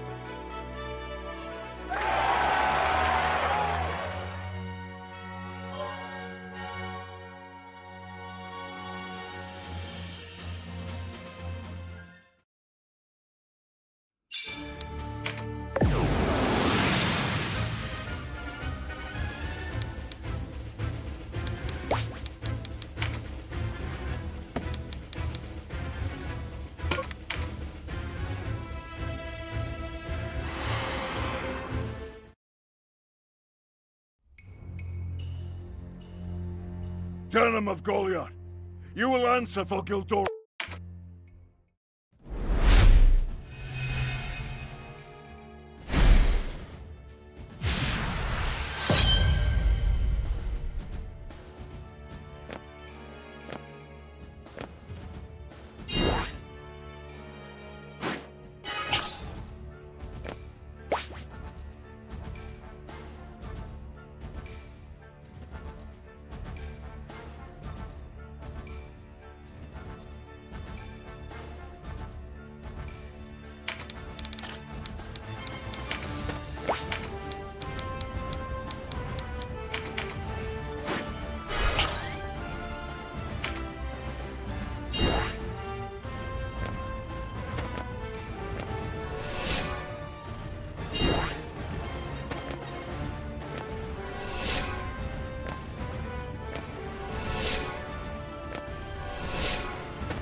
Okay, so we'll just, weaken him a little bit this way.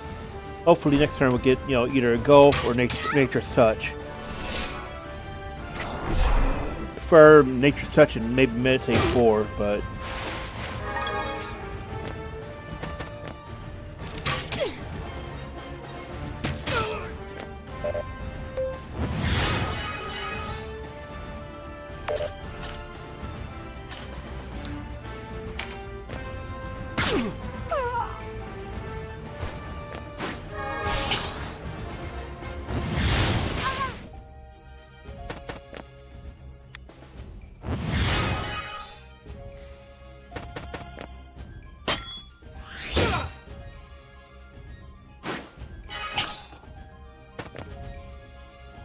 But, he moved close enough that we shouldn't need engulf. We want, Nature's Touch.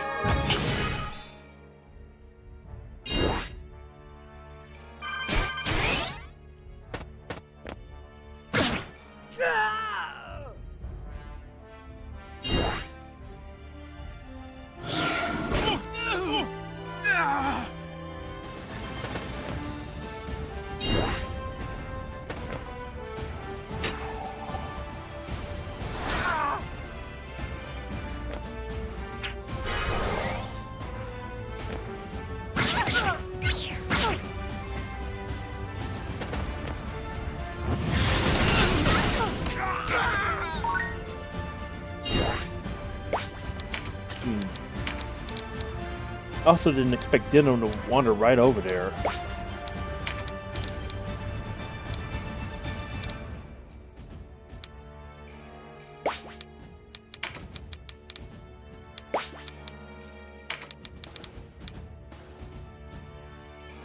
Okay, so he gets hit, and all remaining hits will go to Zabos. Nope, it's the only option we have right now. Just yep.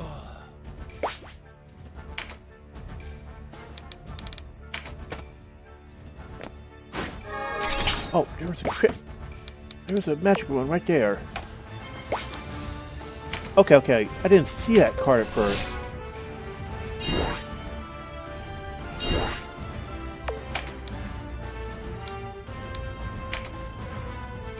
That would have actually solved the problem, wouldn't it?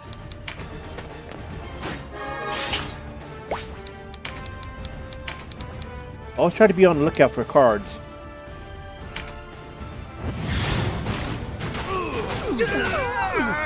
Ah, well, he's... There we go.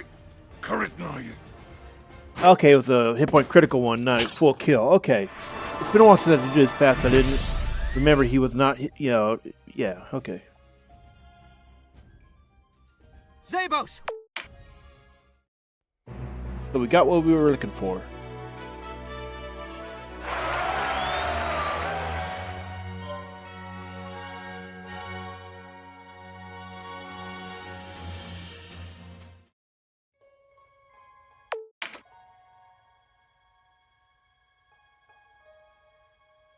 Sister, wait. I shall.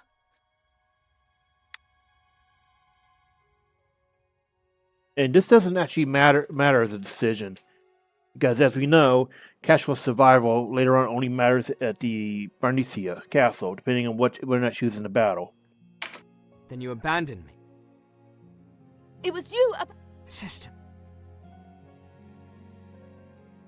I've always been. So no matter the path, you know, she always ends up leaving you.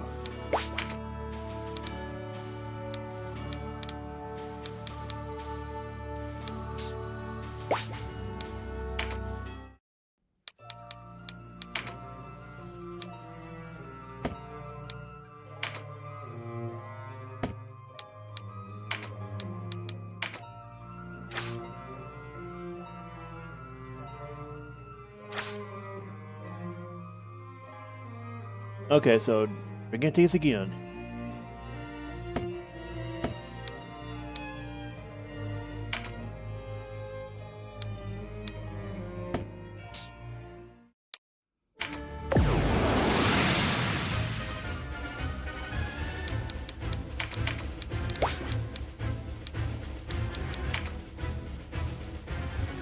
Ah, buff card. We'll probably run into that easily.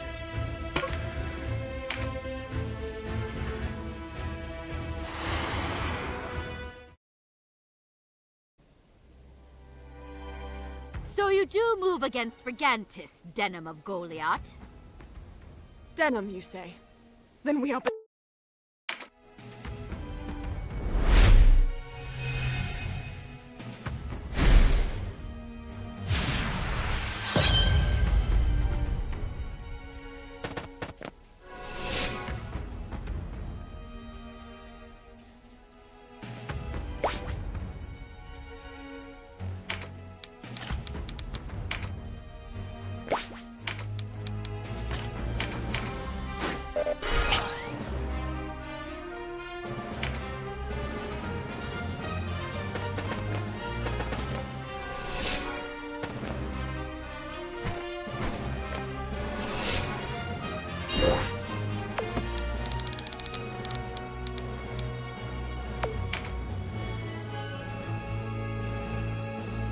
No boss kill cards. Okay. So this is Cassandra. Remember correctly, she's Cressida's mother, and we only see her on the Chaos path because Chaos route will show much more of the Nybeth sub-story. Because characters important to it only show up in the Chaos route, and some are in the neutral route.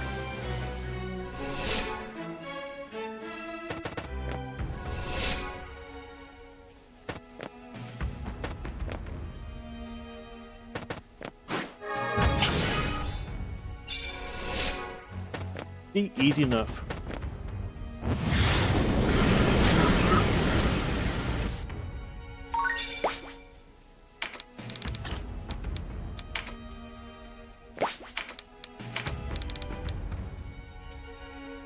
Oh, this is a kill. Over 600 damage. Well, yeah. Oh no, it's a 4-hitter.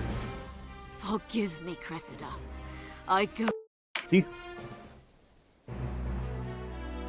From what I remember, Cressida's only combat encounter with the player does not require. Well, you can either take her to hit point critical or just kill her, vanquish, but she survives anyway.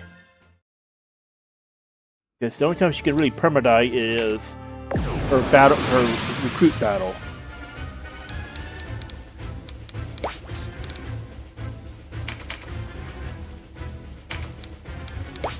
See.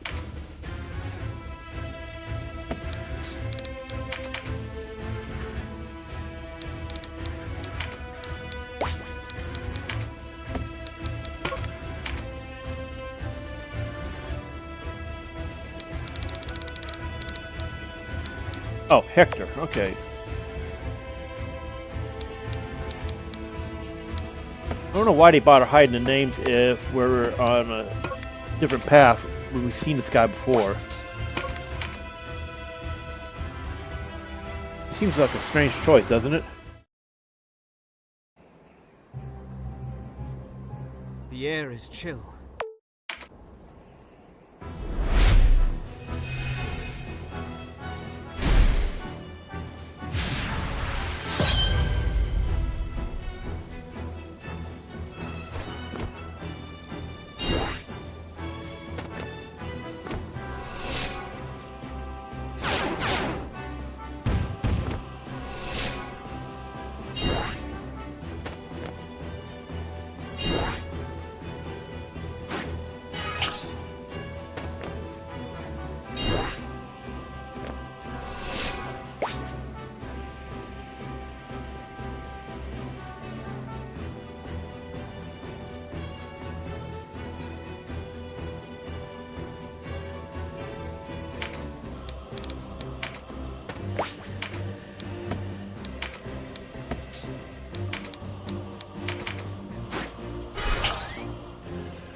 I am Hector de Darrow, son of Brynhildr, Knight of Galgastani. So in the Chaos route, you learn more about Hector's relationship with Nybeth's family.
Shame that skill card isn't further up.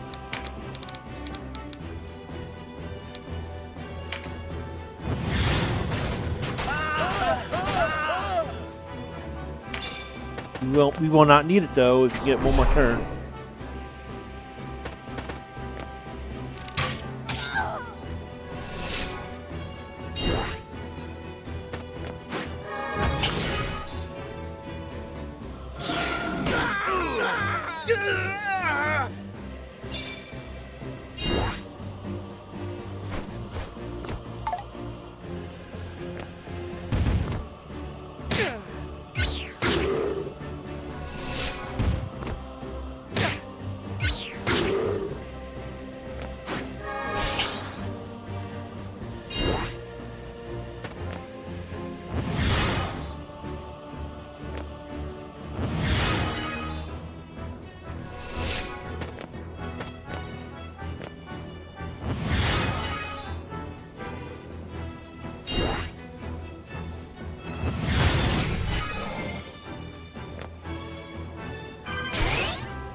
Oh, he's got flanks up, doesn't he?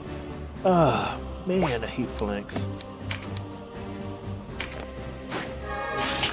Wait, is it phalanx? Phalanx. I'm not remember hearing it pronounced, but yeah, it's one of those words you hear, you still don't really hear often, but you read it. You can read it often. But spoken out loud, no.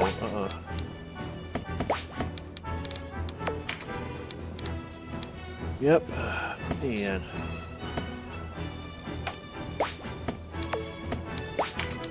It's one of those abilities that can be really annoying if it pops, but sometimes it just never pops, so.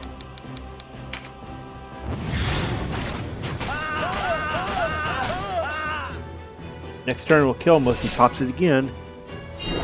You know, it's like risk management on Dorgailua. If you never see it pop on him, you're incredibly lucky and you're in for a fun time. But if you see it pop, it's probably going to pop constantly. I've seen it pop so many times in one, one attempt to clear. It can be very frustrating to deal with. Yeah, same thing with flanks.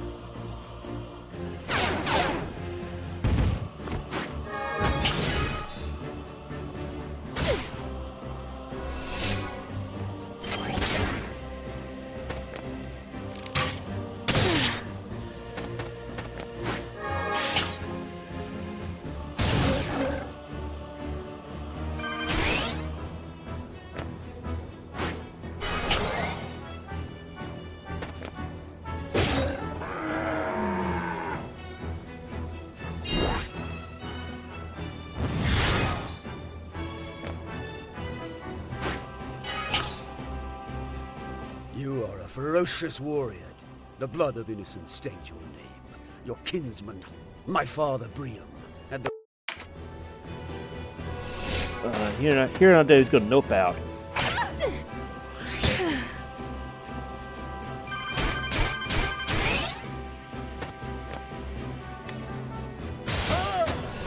There we go. I beg one kindness only. Cressida, my beloved sister. Take pity on Moldova. So now understand, Hector was, going to be. I think he was engaged and was going to marry her, but then the war broke out.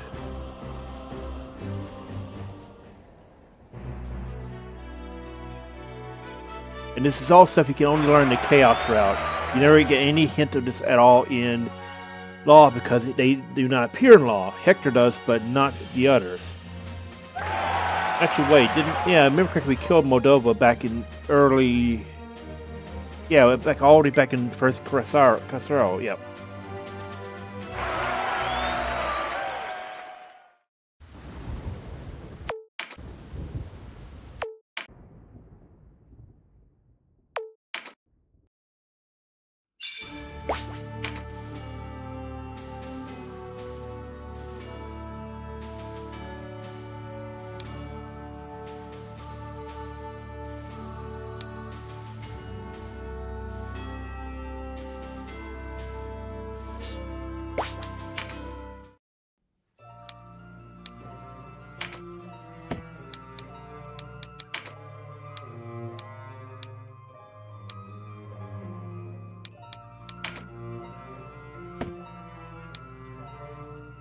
Yep, see, there it is. And it updates. Yeah, she was the one we killed in Krysaro. Yep, uh-huh.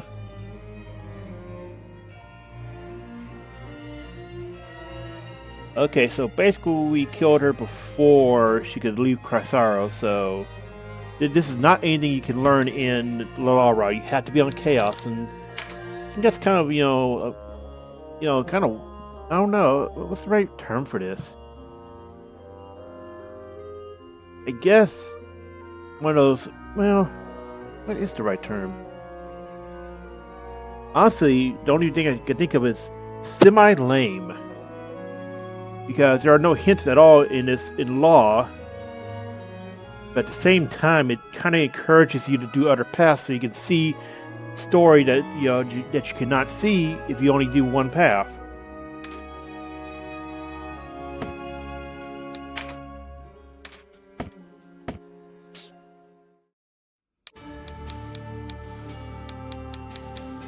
And also, Cressida is an interesting character. Mostly, let's see, didn't we do this last time?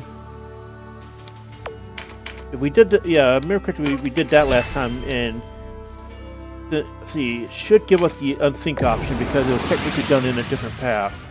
Okay. I should point out what I'm thinking about. So if you do a shared battle across all paths, then you get the unsync option. Because it's technically considered complete. You're going to be seeing that when we get back to Chapter 4 in Chaos. Anyway, Cressida is one of those characters that's kind of liked in terms of the mechanics because she's often picked to be Lich. At the same time, Lich requires a lot of work, and Sherry is available across all paths. And it's better just to make her a shaman.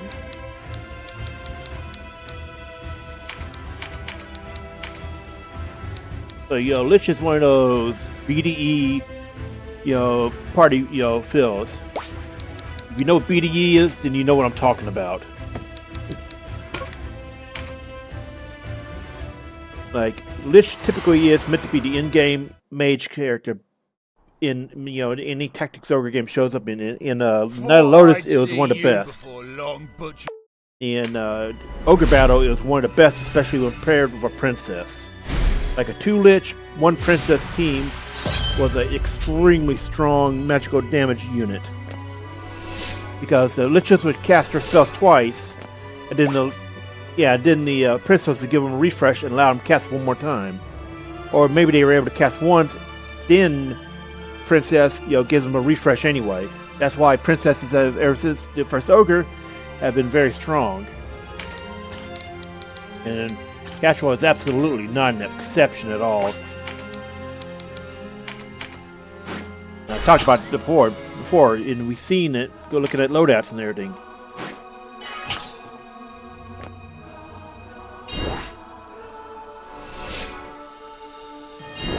And I would honestly say the biggest weakness Catiua has is that you have to know the right choices to recruit her.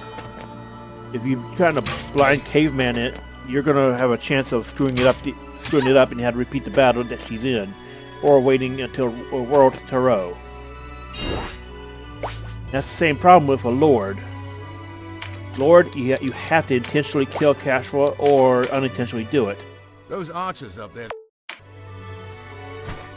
And you also have to reach level 40 and 45 to really unlock the power of the class, because it requires, you have near max cap in order to swap around and get the abilities for your build.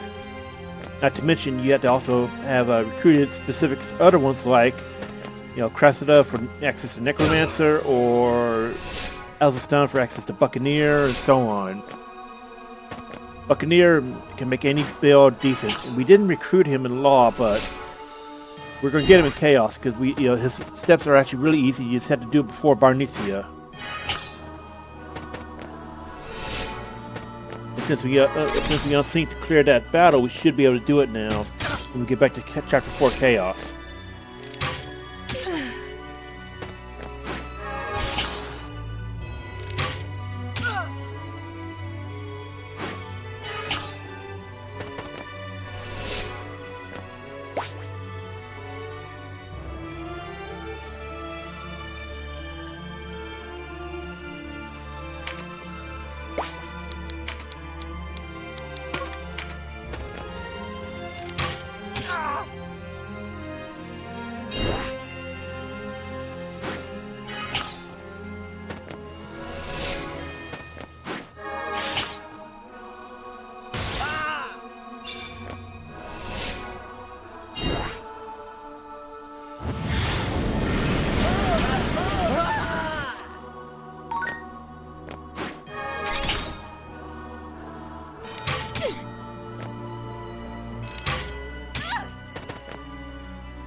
Get to 4 hits, that's a kill. Let's try it. Okay, we got a kill. Glory.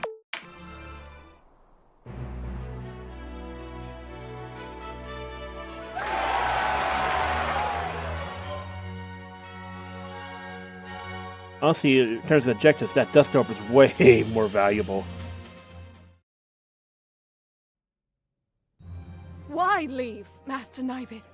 Where? Now here's something unusual. She is his daughter, but calls him by his name.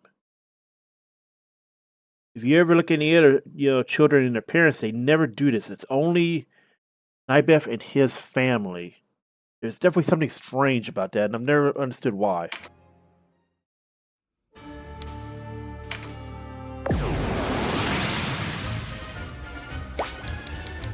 Anyway, you notice Chaos has a lot of assassination missions. And honestly, that's really good for us because even synced down, we are still able to put out a lot of damage via Sherry. And even synced down, the other units will do a incredible amount of damage to anything they're strong against.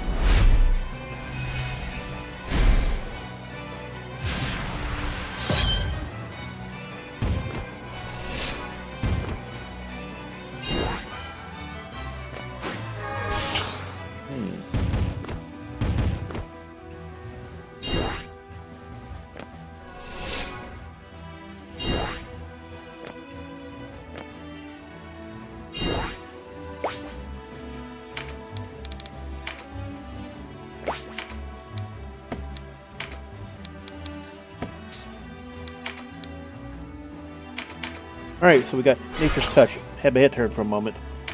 So, once we get another Tenerifer, he might just be able to take him out in one rotation.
Let's see, 750 minimum. If we get a fourth one, then he's gone.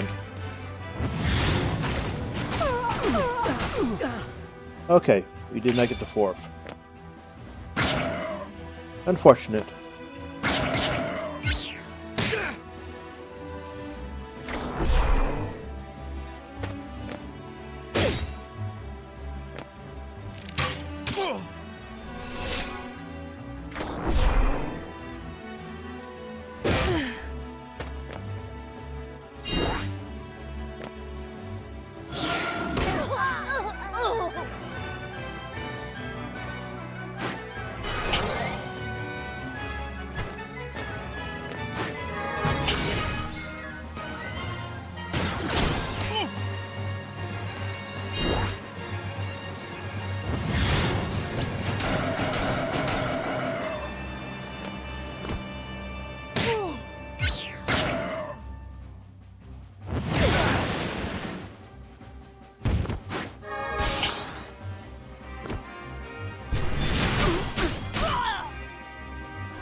Be a problem with the frightened debuff.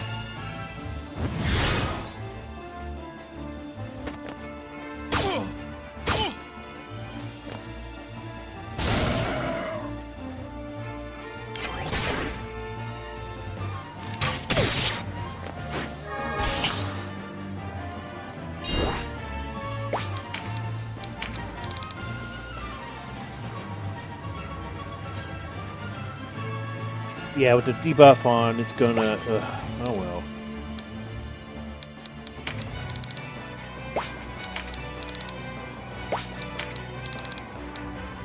Well.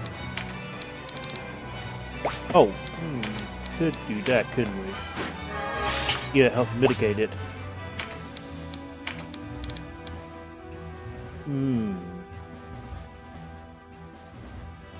Well, 3 hits would bring him hit point critical minimum. You get the fourth, then it is over. Oh, we got lucky. You think to replace?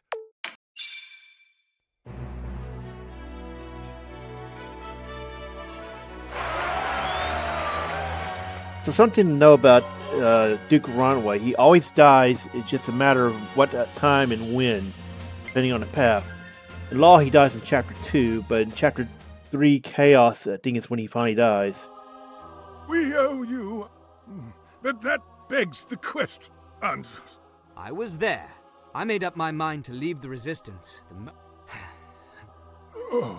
And note that this scene plays out differently in Chaos because Junon is not here.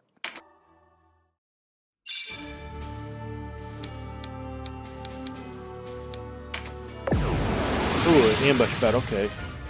Another assassination mission.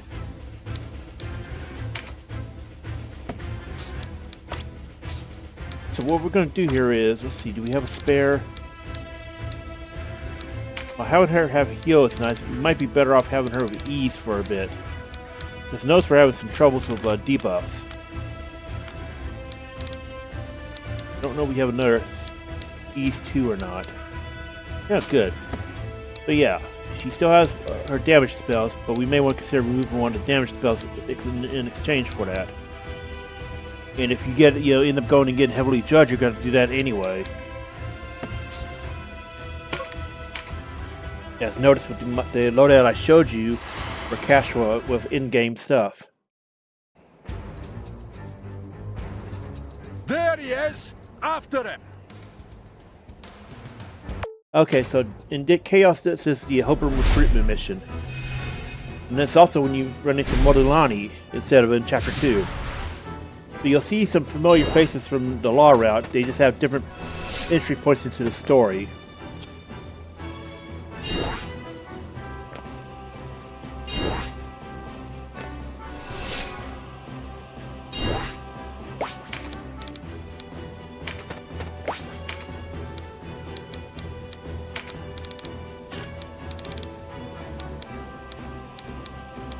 Getting the range, he's pretty much guaranteed to die.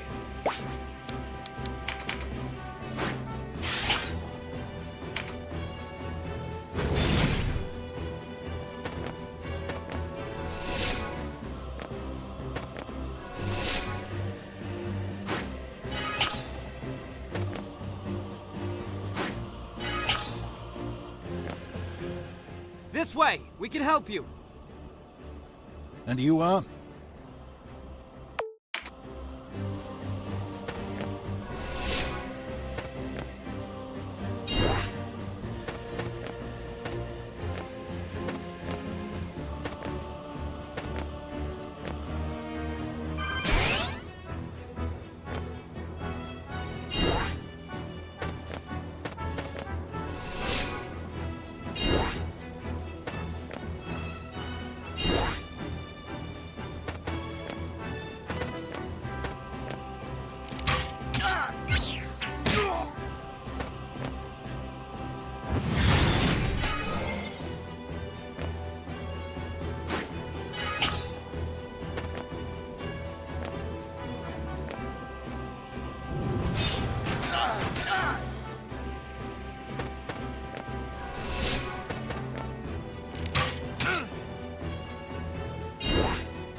Damn, still not in range. Okay. I'm gonna try to do this, get us Engulf or Nature's Touch. We still have to keep moving closer anyway, but this would make it where as soon as we're in minimum range, he's gone.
Yeah, that works.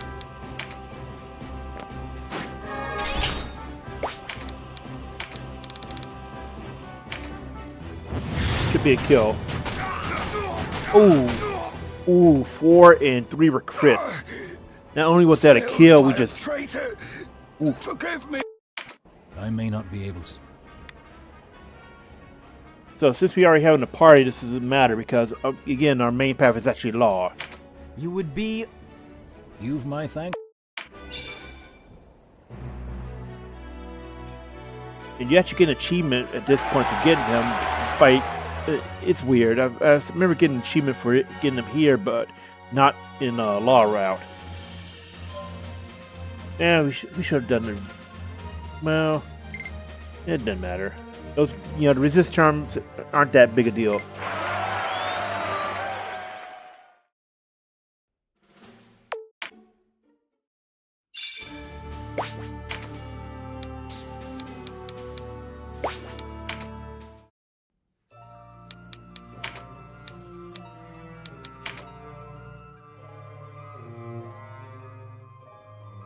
So, this works just like the Nibeth subplot. If you're not on the right path, you will not learn anything about it. In order to see his full story, you had to be on Law, and you had to save Ozma and recruit her.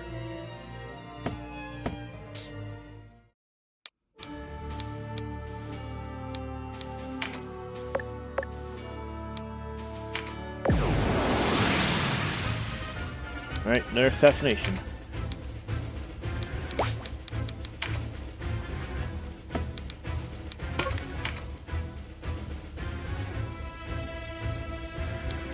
I think it's the Terra Knight. Yeah, it is.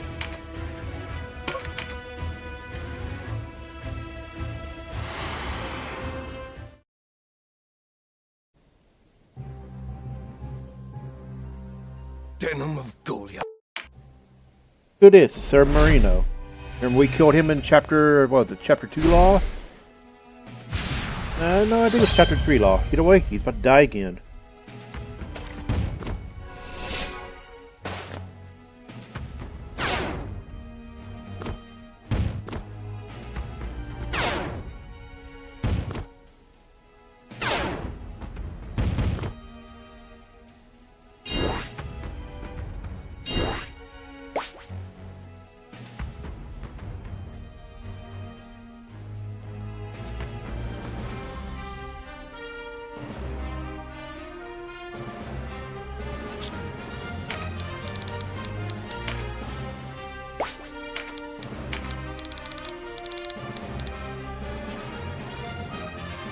Okay, so right now we can do nearly 750 damage, minimum.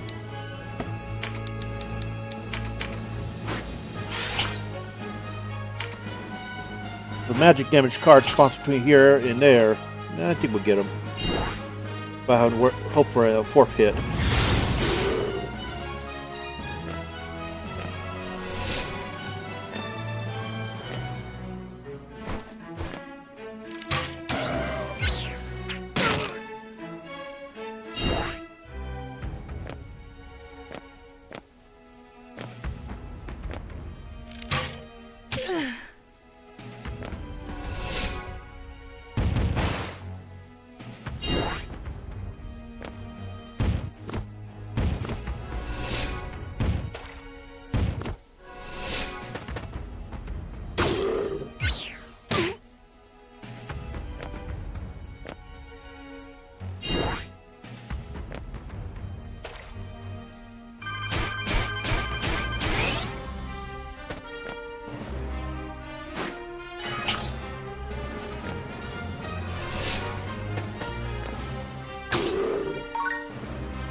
Okay, sorry, I just need a moment to think. Yeah, unfortunately, that one, yeah, it wouldn't be in range.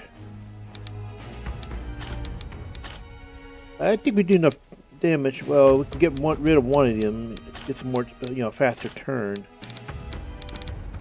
Who's the next one? It's Beast Tamer. Where's that Beast Tamer?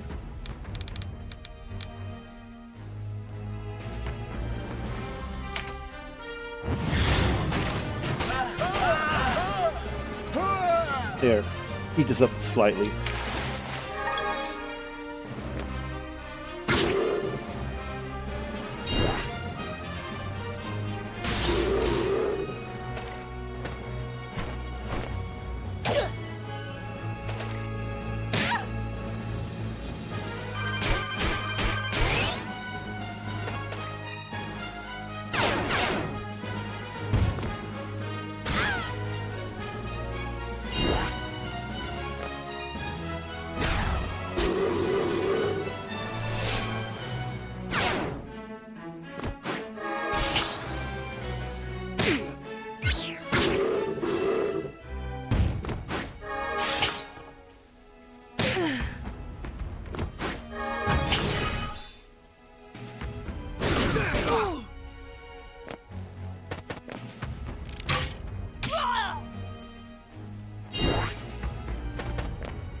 How nice of him to move closer.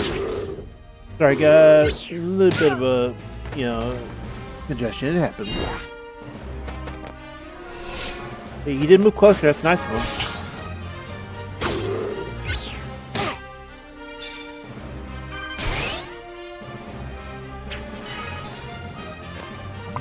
Good thing that AI never, the enemy AI never learned to use. Oh well, how nice, to get the combo. But it's good that the enemy AI never learns how to use mending essences. They never have them equipped.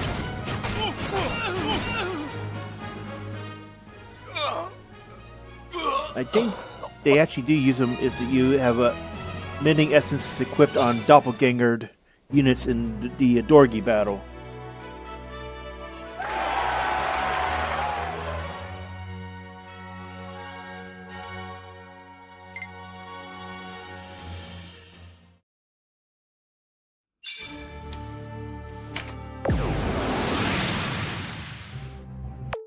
The wheel has turned. Our so this is what I was talking about. This is one of the you crave 1v1 battles. Your sword.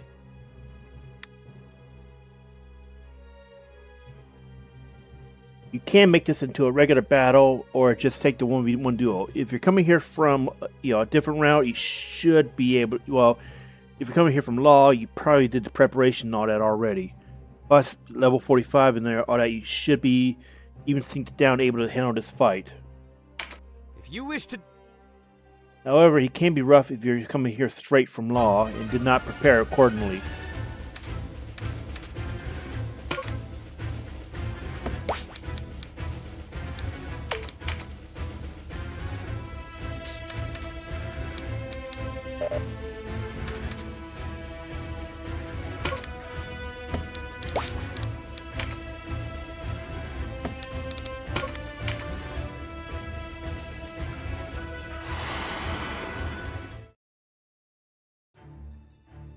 On guard. Notice he's water. Since we're lightning, it's an easy one-shot with Giga Tempest. Pretty much all we need is to get one meditate proc and it's like over. Because if you've been funneling all your strength and strength and dex charms into him, then this fight becomes an extreme meme. See, look at this. He's actually going to get two-shotted. That's because he's not breached. We're actually going to breach him for the one-shot. I never wanted. No.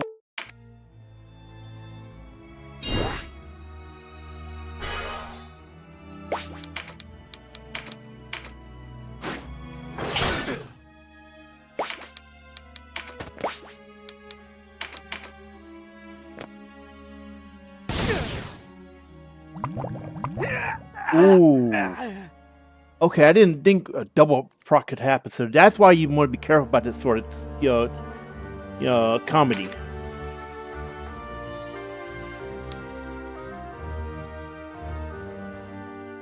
I don't think that counts as a. Does it count as a in cap? I don't think it does. So you may want to consider putting a weekend on him if you want to do one-shot comedy. But that's exactly why you gotta be careful in these duels, because even sync down, these might actually be the one rare instances where you're gonna have trouble. He's at 24 and we're at 22.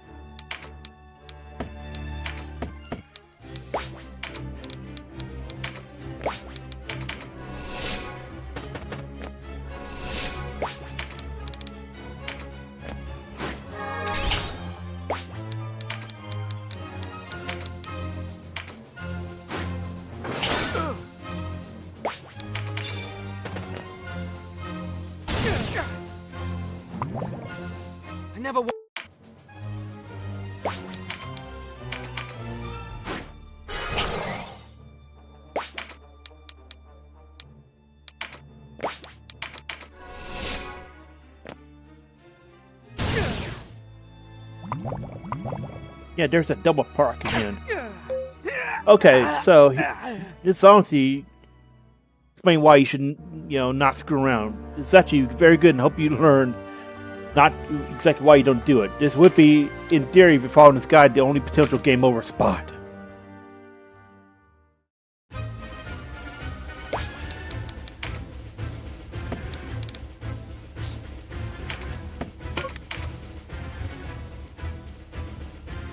Because these party comps and everything should make it so you have very little trouble after the first clear. Your first clear, honestly, really should always be law. That's because you get some of the absolute strongest units in the game that way, and you get the harder fights done. So this time you gotta meditate. And honestly, you can see why I would suggest just doing. If you're struggling to fight, weaken him first, because he will keep just go all in on you, and you're meant to end the fight quick. Lightning spear, cheese is usually the best way to do that. But I just wanted to see if we can just one-shot him. If he was breached, we probably could. But he's just too dangerous.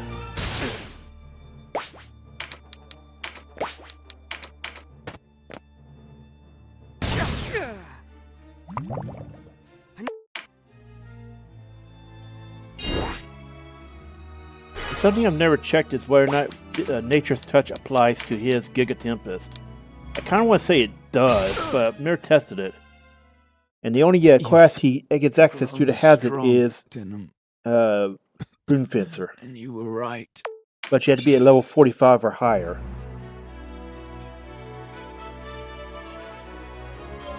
Okay, look, it did not count in against us. Interesting. It's so rare that I see a game over. I do not know the exact rules for no in cap. All roads to Rhine lead.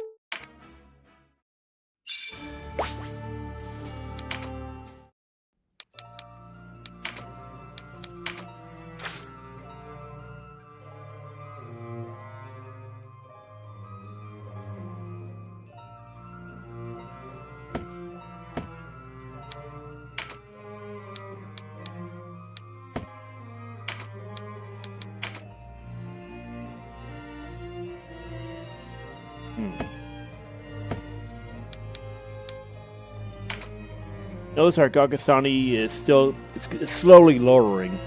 There's ways to spike it up a little bit, but the best way will be the Death March.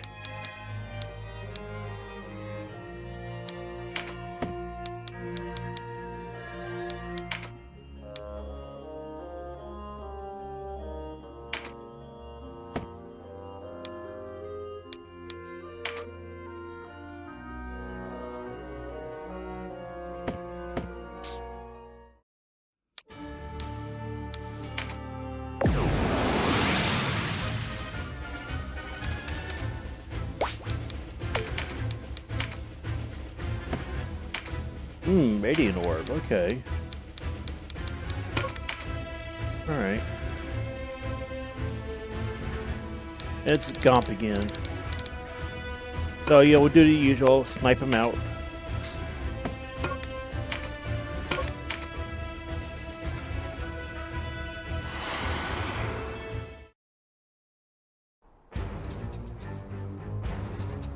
I remember you.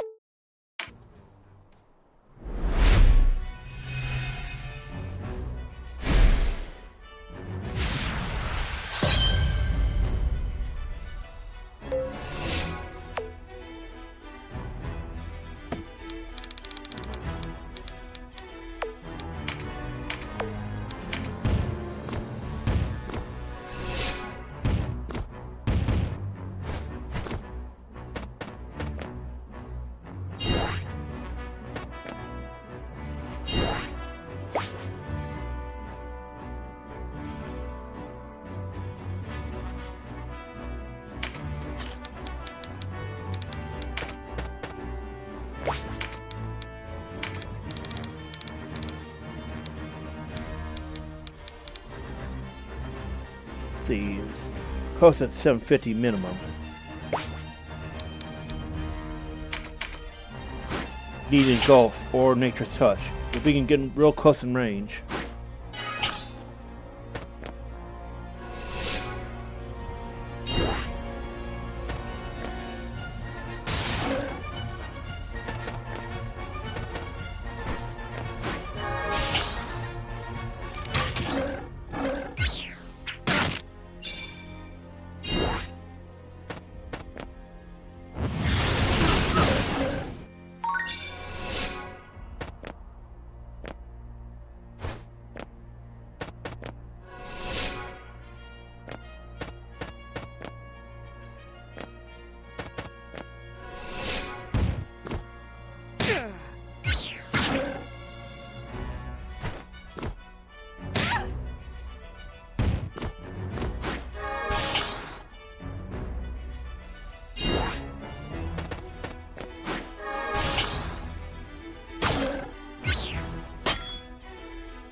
Ah, if only we were in range.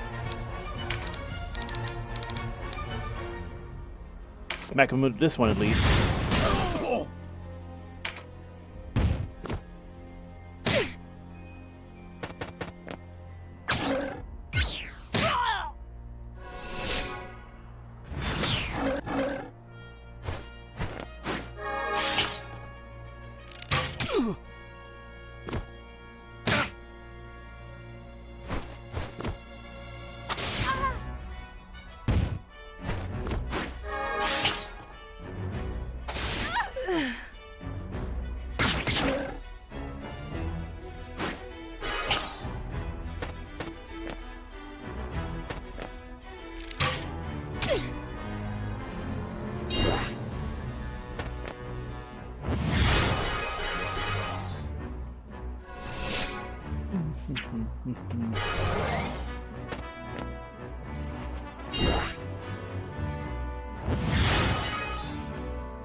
Honestly, we might have to snipe out some of these cockatrices.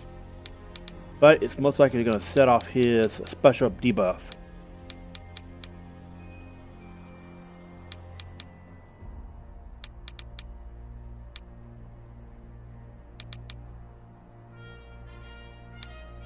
But you know, I want to show it because technically you're not supposed to do that.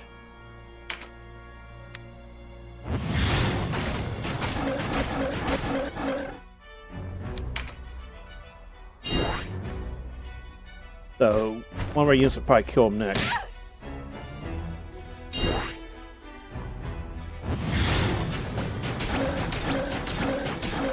Yep. Oda, what have they done to... This is why you don't do this normally. Because it's weakened across all your units.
Get the fourth shot would be great.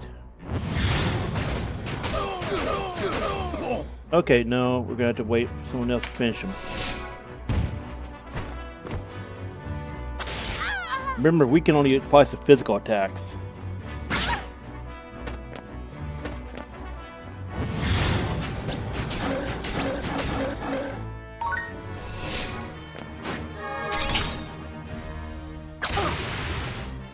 Ouch. It looked like it hurt like hell.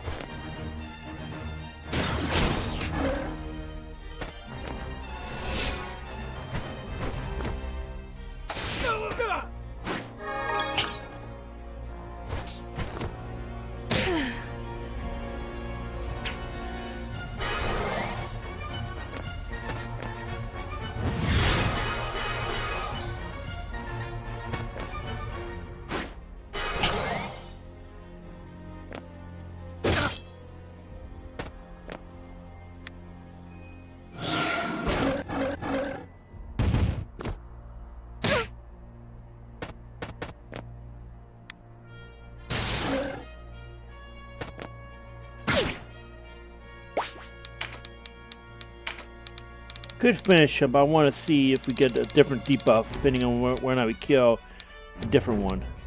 Remember correctly? Wow, seriously, game. We're going to go do this now.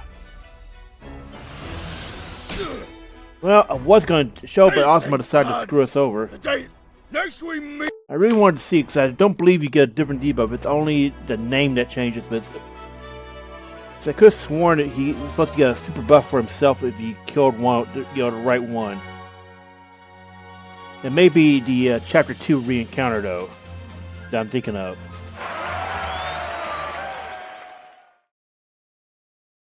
I don't know why I was decided, oh, I'm going to go after Gomp this time, when she was right in front of the orc, and I'm just surprised that, she didn't decide to target him instead. Yeah, I was being smart for a change.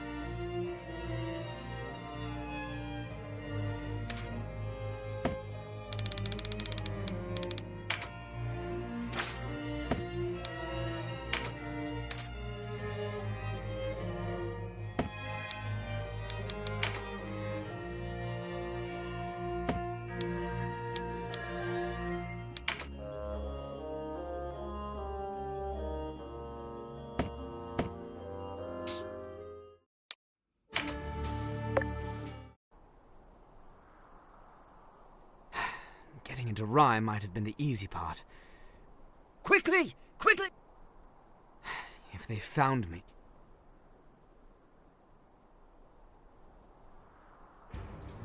What could Vyce be doing? Who put you to this? What farce? They're here under... You've conspired... I know nothing of this. Vyce! Your Grace! So yeah. What treasure Remember is this? how I compared him to Vyce? Cyric? The god of strife in Forgotten Realms? Yeah. This is exactly kind of why. Who holds the power? He has a very bad issue not backstabbing people when you're playing on the Chaos path.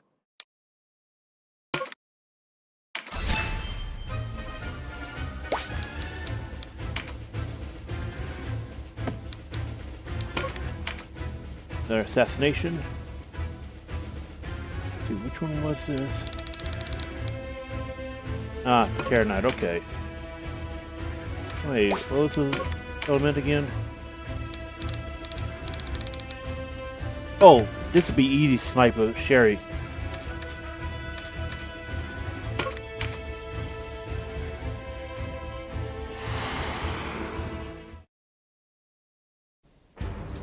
What's the meaning of this?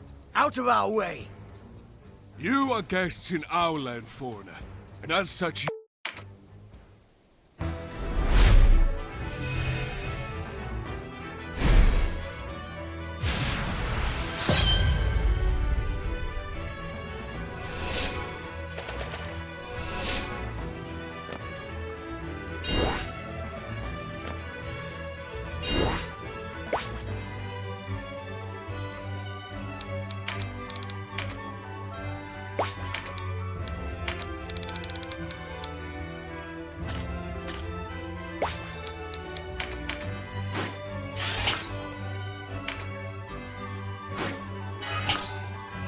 If we get Nature's Touch or Engulf, we could probably just end it next turn.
Get the 450.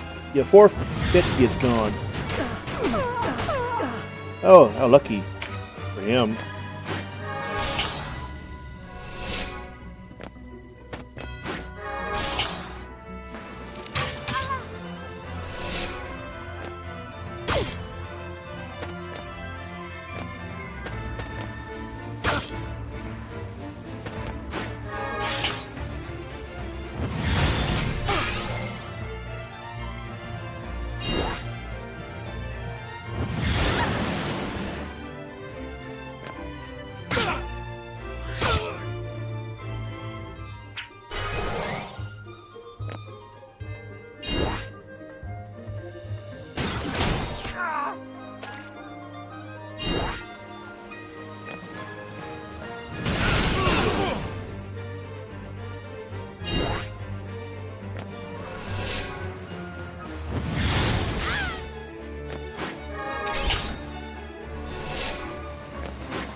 We go.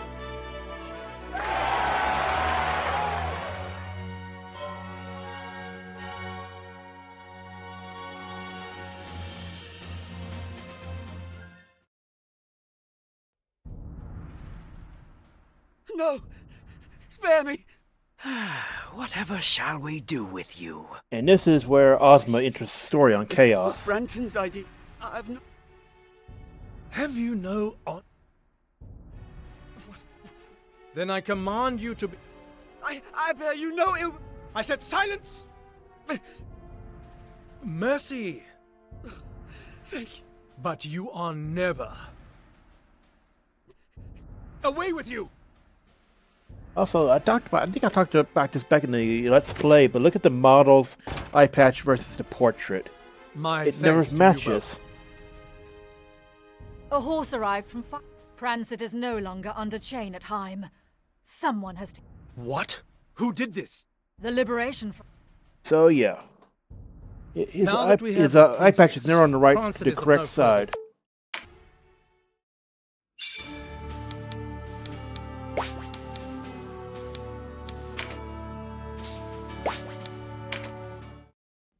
Let's see.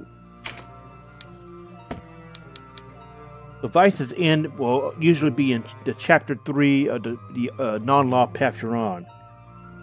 It's just a matter. It's a different way he dies each time.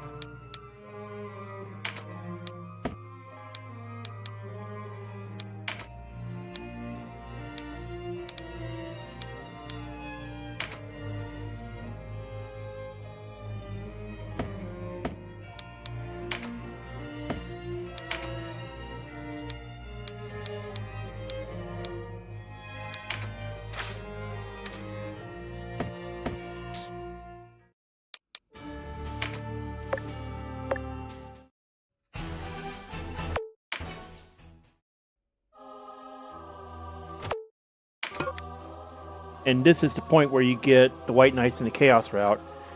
In Chaos, Gildas lives, as well as in Law, but in Neutral, he will be dead. And if you didn't have him in your party for some reason or another, this will be the point where you recruit him again. Take a look.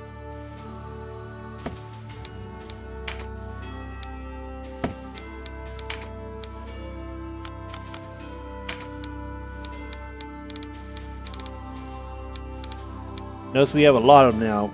We have, you get 5 each time. The first, we have 9 right now because we used one to change Ravenous into White Knight. And, it says Hagia Knight and Templar, but this is actually the Knight Commander one. So it would be if we wanted to change anybody into it, but who can actually be one.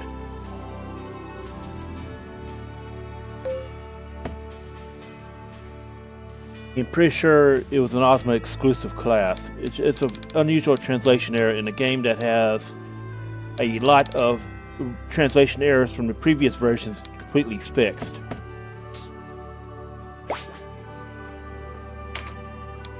Actually, wait, I think the special, the Knights, the White Knights and Ravenous can be. Let me check. No.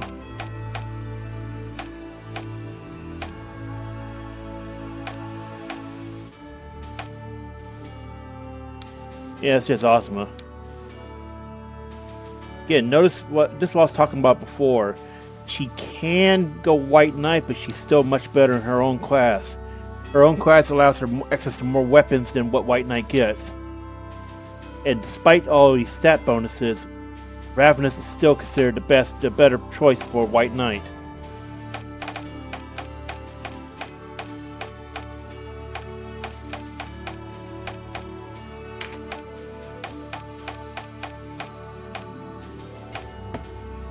Yeah, I can't see anybody else that can equip the class except for her. And he gets the Lord anyway, so why would he ever want to be White Knight or any other class?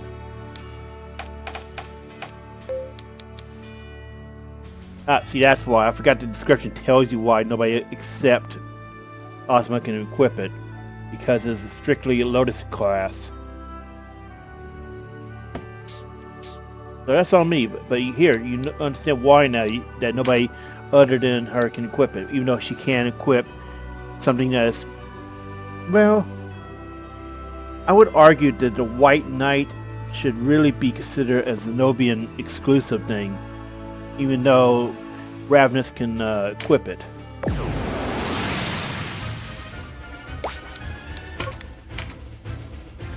Like, from a sense of what the job, with the class is, and how the alternate to it is Paladin, and that's a Lancelot Hamilton one. You could argue that the White Knights are Zenobian in origin. But the only two that mechanically get it are Zenobians.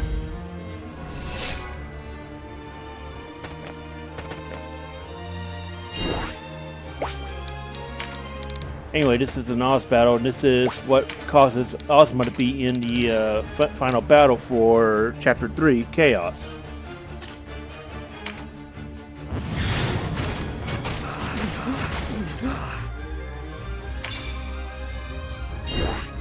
And it's also supposed to be why she can be recruited in Law, but not any other route. Because since he dies so early, and since the Hobram encounter never shows up, there's no reason for her to question Lotus or the other Dark Knights. Because remember what we saw in Law. She found Hobram after being told he was dead, and she was able to get over Oz's death. But since Hobram's first encounter in the story was not with Ozma, then she's not able to get over Oz's death, and she's not able to understand that Hobram was alive the entire time. Hence why she cannot be recruited in any other path.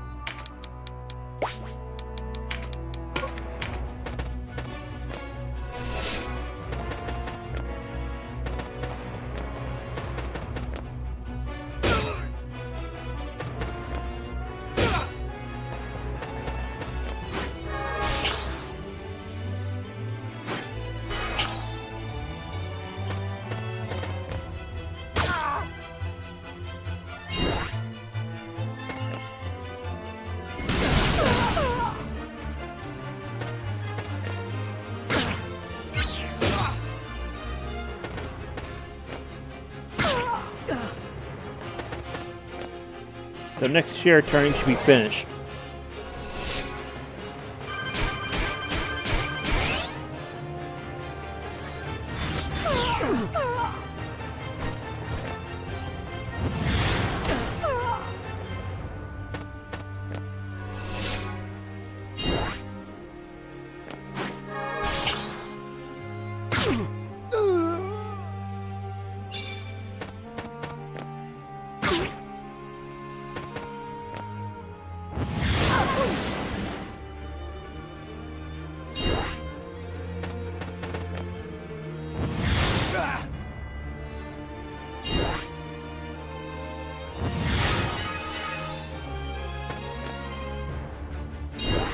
Oh. Okay, let's see. Oh, never mind, he's way too healed up right now. But since we have that, we should be able to see. Can we get reach?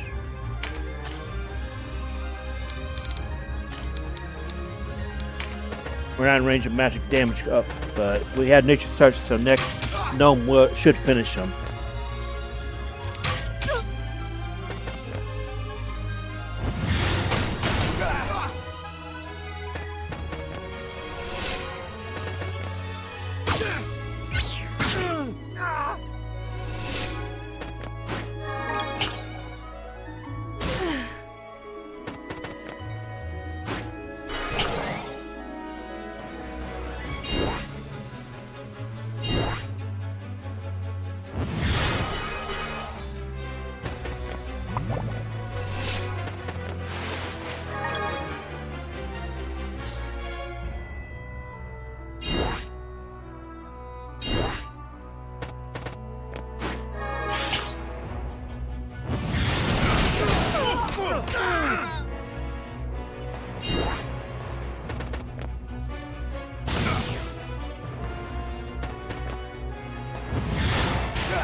Let's see. Get the fourth hit, then.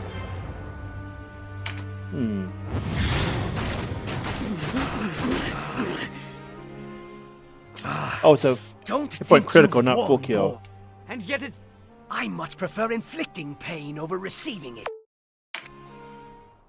Okay, so I was wrong. I thought this is the one where you're supposed to die. I may be thinking of neutral. But his death is coming pretty quickly.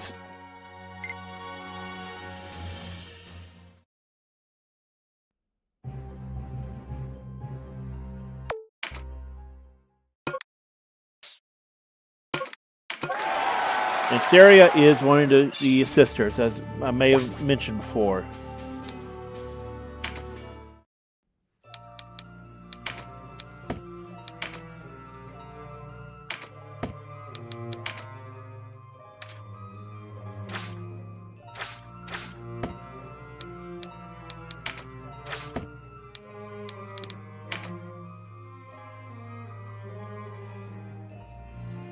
So she is the fire shaman. So if you decide, oh, you want a fire guy, fire wielder instead of earth, she would be an option because she shows up earlier than Sherry. But let me see. I think she starts out as Rune Fencer.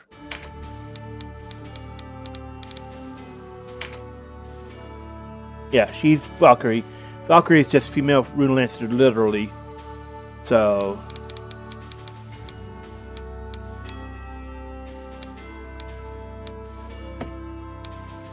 So going Rune Fencer into Shaman is not necessarily a bad one. Let's see. I think.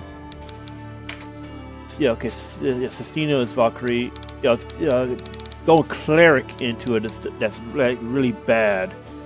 You're depriving yourself of a strong, unique Cleric who already comes with a lot of stuff. Yeah.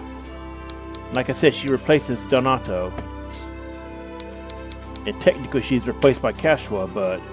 Yeah. What? Only one stat charm right now.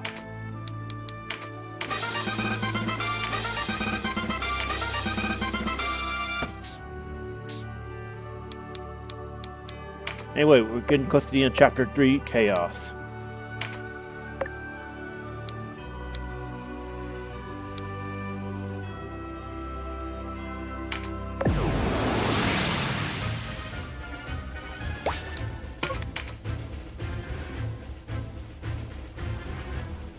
Interesting that, technically speaking, we should had this unsynced because we cleared it in Chapter 3 Law. But since it's Chapter 3 Chaos, it doesn't count. You know, it's the exact same battle. However, Chapter 4 tends to have, you know, more mutually shared battles, which allows you to unsync some.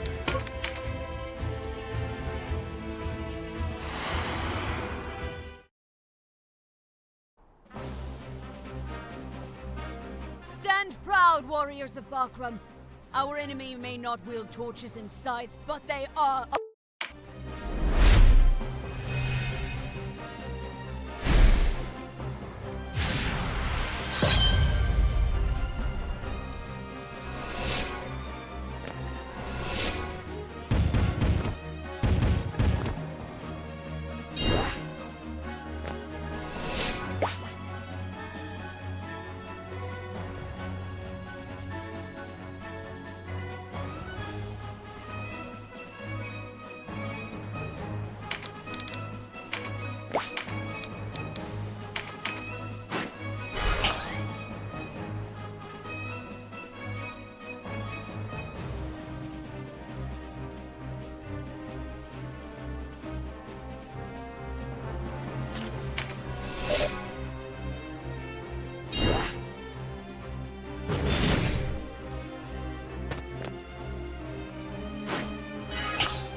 Okay, so we just need to get her in range.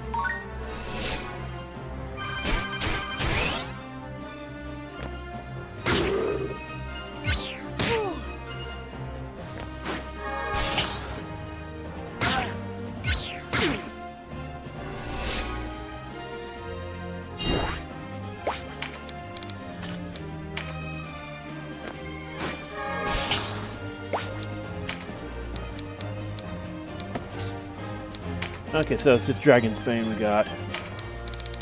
Shouldn't need it, you know. Wait, she was always been dark aligned? Huh.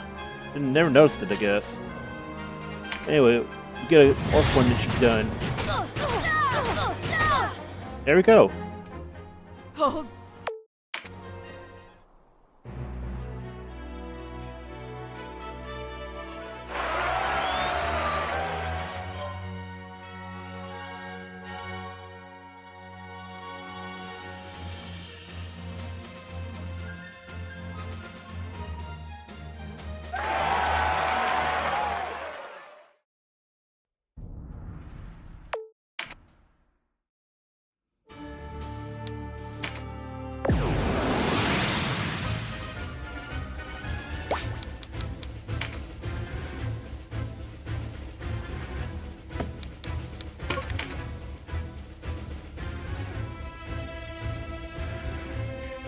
So remember how I said that, the battle changes? Yeah, this is how it changes. Here, Ozma does not have time to grieve and get over Oz's death, plus no clue, like I said a few minutes ago, about Hobram. So this is actually where she dies, and this is why she can't be recruited in any Pathfinder in law.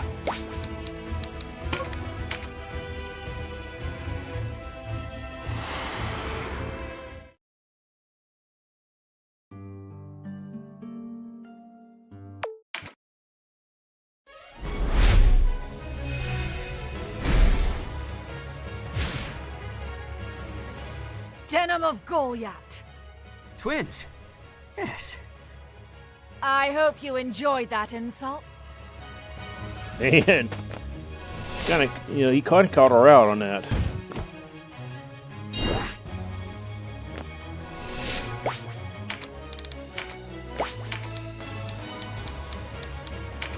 He does have a point. That Oz is pretty crude.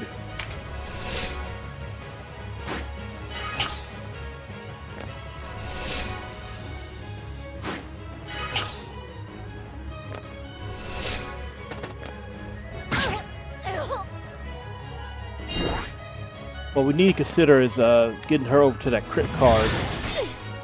Skill one would be very useful. We kind of want to try to get crits for double damage and then insta pop the boss. Even synced down. Well, synced down they are actually a bit more dangerous than if this battle is unsynced or whatever. Because they hit very hard and they have boss cards, which actually makes them stronger than us by far.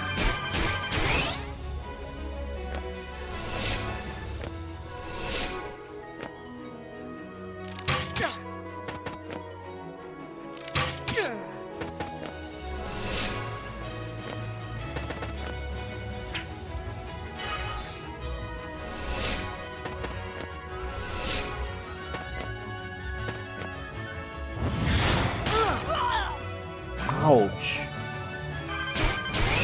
That did a lot of damage because dark spell versus light target. Also note there's a Hydra here this time. We didn't have that in the law version.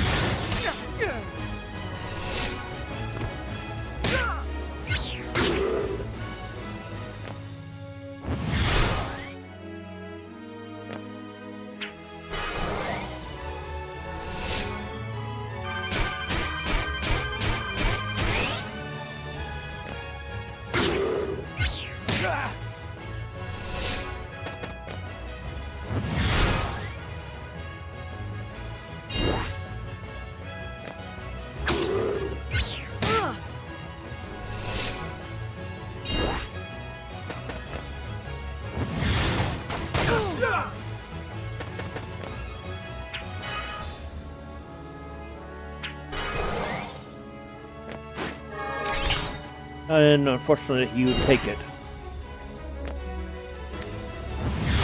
However, we can get over to the magic card instead, which will give us a bit more consistent damage.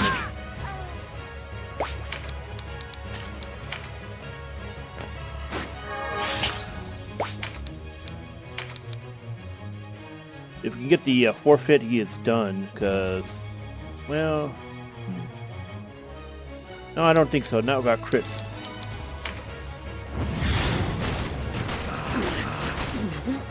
Yeah, 3 hit. Pain and... Wait. Am I imagining... Is that blood stain on his robe? Well, his tabard? Has it always been there? Look at hers. I don't think they model this update when they're dying. Okay, yeah, look. There's one on hers. So I think that was always there, just didn't notice it.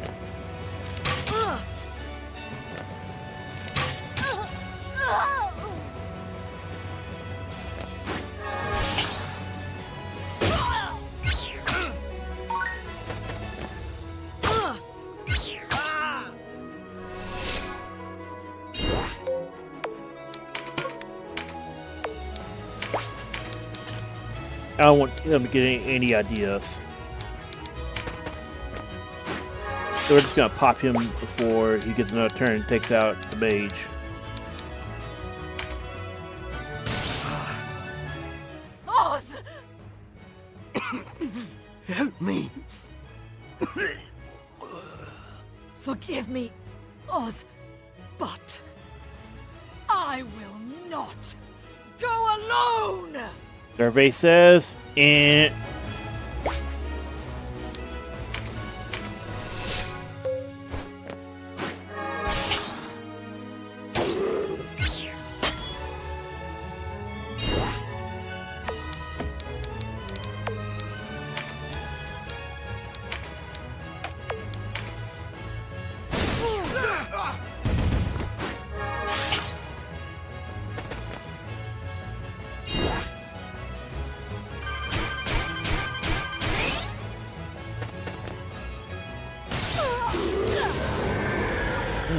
nice.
Okay, it'll be guaranteed kill if we can get anywhere near her though. Let's get rid of her life so we can get some more turns.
Glory.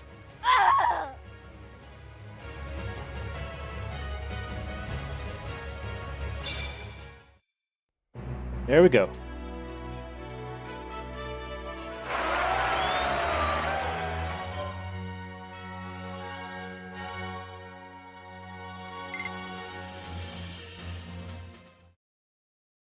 Why did she go with them?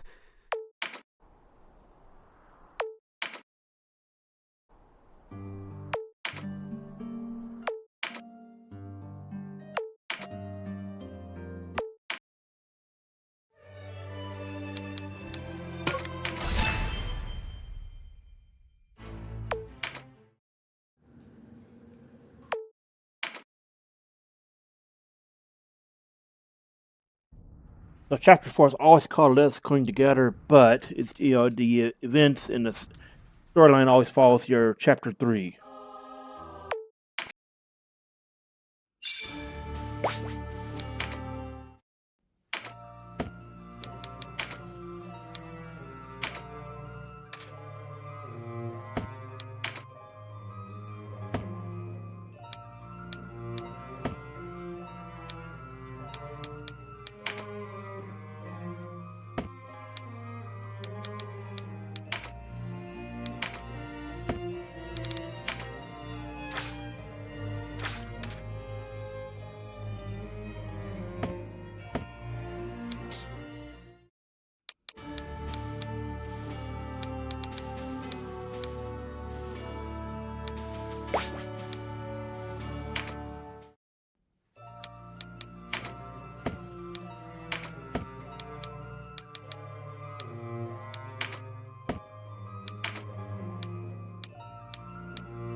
So this is interesting because he dies, screaming for Deneb to save him, which suggests at the very end he knew Deneb was his salvation.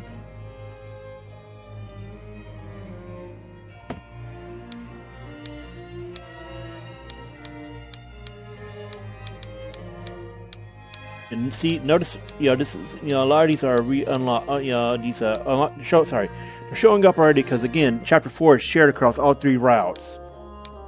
And a lot of these will give us unsync.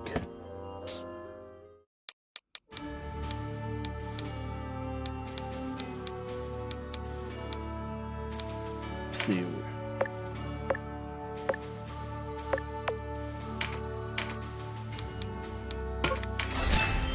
And we'll see you next time for chapter 4, Chaos.